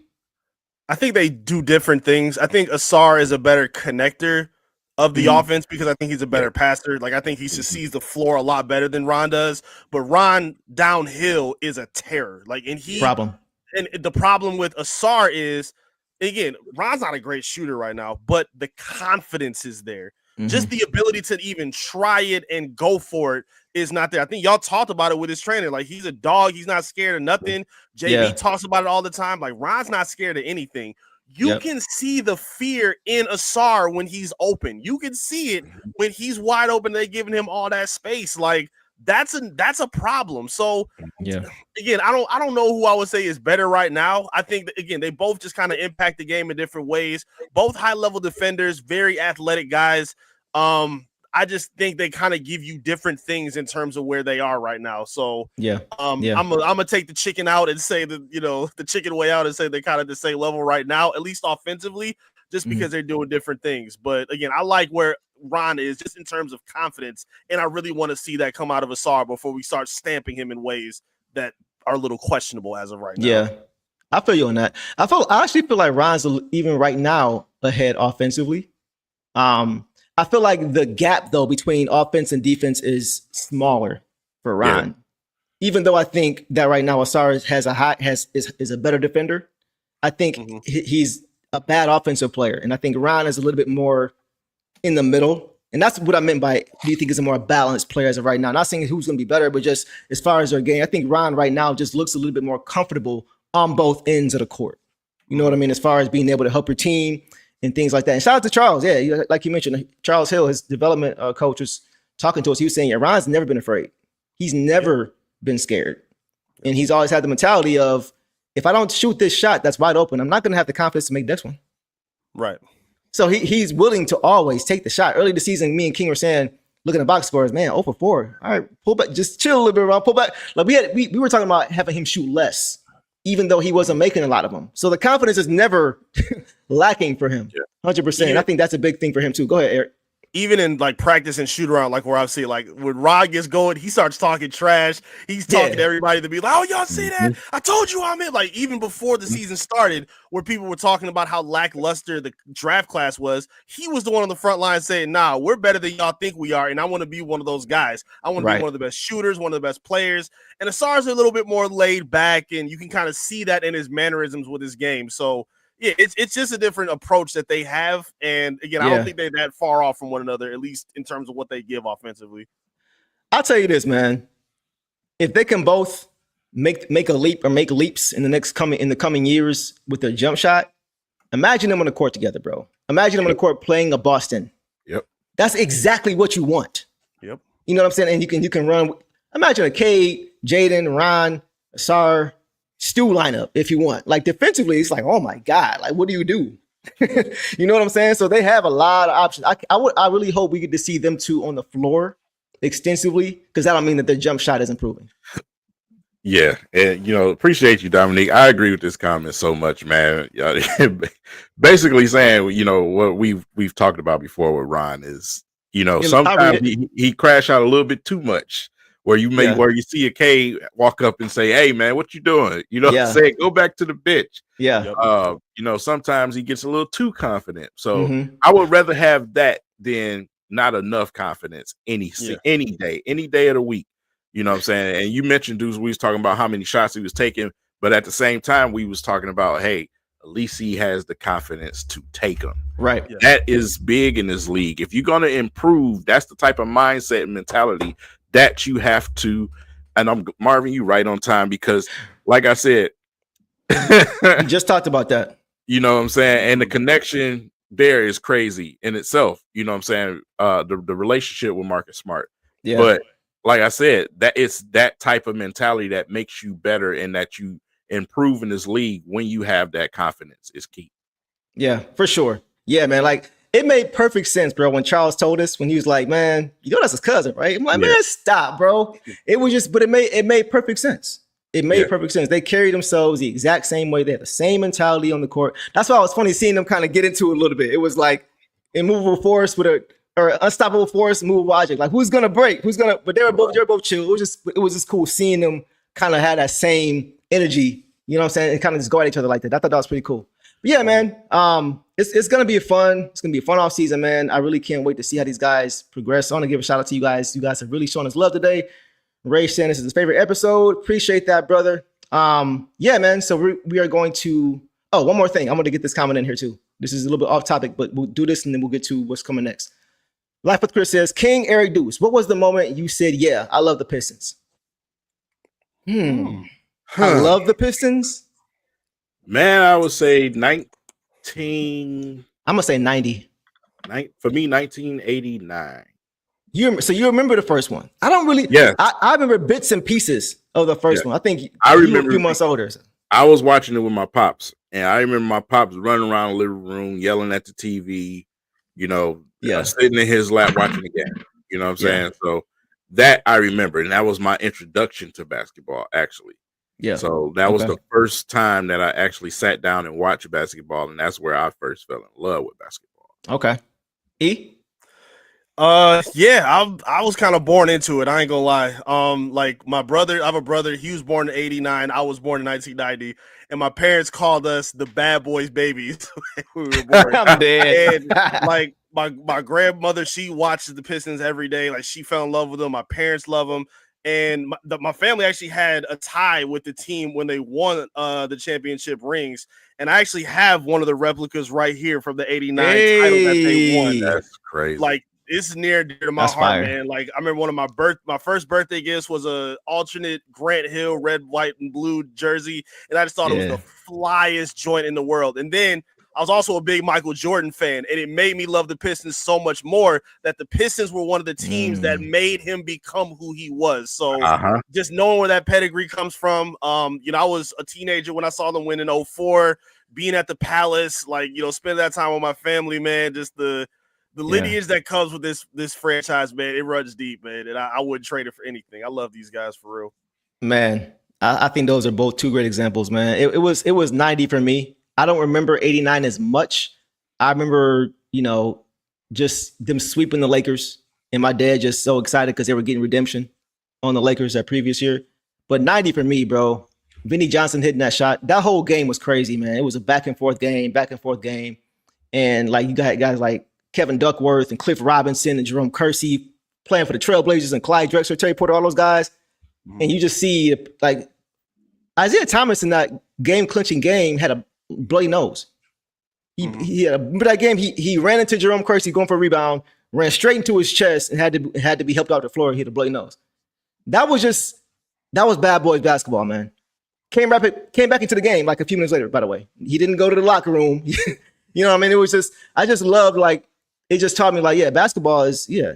If you can play, you're going to play. If you can get on the court, you're going to get on the court. And just watching that game and the back and forth and being down 7 points with like 2 minutes to go on the road and the crowd is going crazy and it looks like it's over, pack it in. Nah, they go on a 7-0 run, tie the game, and then put the ball in Vinny's hands and he gets the win. And they get stopped after stop after stop after stop defensively. I'm like, man, the Portland, they can't score. They can't score on these guys. So for me, that's when I really knew what defense really meant, just watching them play. And for me, yeah, 1990, I was 4 years old. And I'll never forget that, man. Back-to-back champions.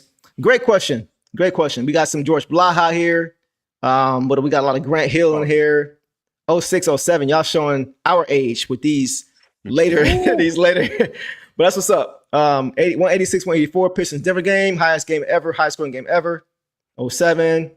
Okay. Yeah, we see y'all, man. We see y'all. Well, look, man, this has been a great stream. Shannon, that was amazing. That parade in 04 was amazing, man. We graduated in 04. We graduated in 04. That was the best year out of my life outside of sports-wise. Best year of my life, for sure. So, yeah, man. We can end it there, guys. This has been a great show, man. Anything else you guys want to throw in there before we get out of here? It's been a long one, but a good one. Man, I think we didn't laugh, cried, and argued. I think and call me every light-skinned dude that's ever walked the planet. But anyway, we're not going to bring that up because y'all going to start all over again. I am not going to let y'all. So, man, we will get to the draft soon. I saw some draft questions. We're going to get to that soon. One more thing, Eric, make sure you keep us posted, bro, with that presser that's supposed to be happening tomorrow. You know, I heard it's going to be a presser happening tomorrow, and I heard you're going to be in the building. So anything you got for us with that? Yeah, Trajan is hosting a pre-draft presser. Obviously the draft starts this week, so I will be on site. I'll be fielding some questions. If y'all got any, hit me up on my social media at I am Eric Vincent. I'll hit you back and let you know we can get that out right away.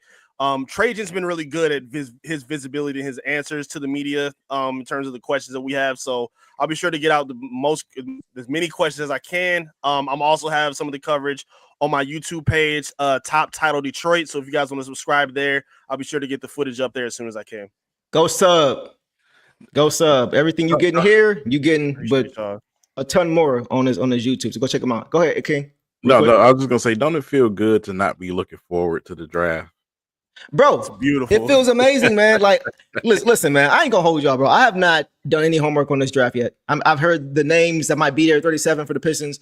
I'm not even paying attention, bro. I'm not gonna lie to you, man. Like, I know the draft is important, but for once, I'm just gonna not care as much as opposed to being top 5 every year and getting the worst possible odds every single year. It seems like, other than 2021. So yeah, it feels good to not have to be overly concerned about how that impacts our team going into next year.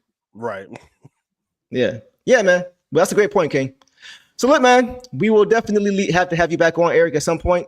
To kind of get a recap of that. So we'll set that up. But that is a wrap for tonight's episode. We appreciate you guys hanging with us, man. Eric, as always, we appreciate you coming on and pulling up to the set. You know what I'm saying? So fun off season underway. Fun off season is coming. Going to be underway. Draft underway soon. So like you mentioned, man, like we mentioned, guys, go tap in with him, man, on YouTube and everywhere else. Great content from Eric, man. Got to give him his love. So once again, guys, everybody stay hydrated. It is hot outside, man. Stay cool, stay hydrated, stay safe, and we will catch you guys on the next episode. And y'all know what it is, man. Detroit versus everybody. Peace. And when you knock me down, I'm getting back up. Cause when I step on the floor, you know your time's up. I'm on my way up and I'm not gonna stop. We headed straight to the top in the low. I gotta face it, I got no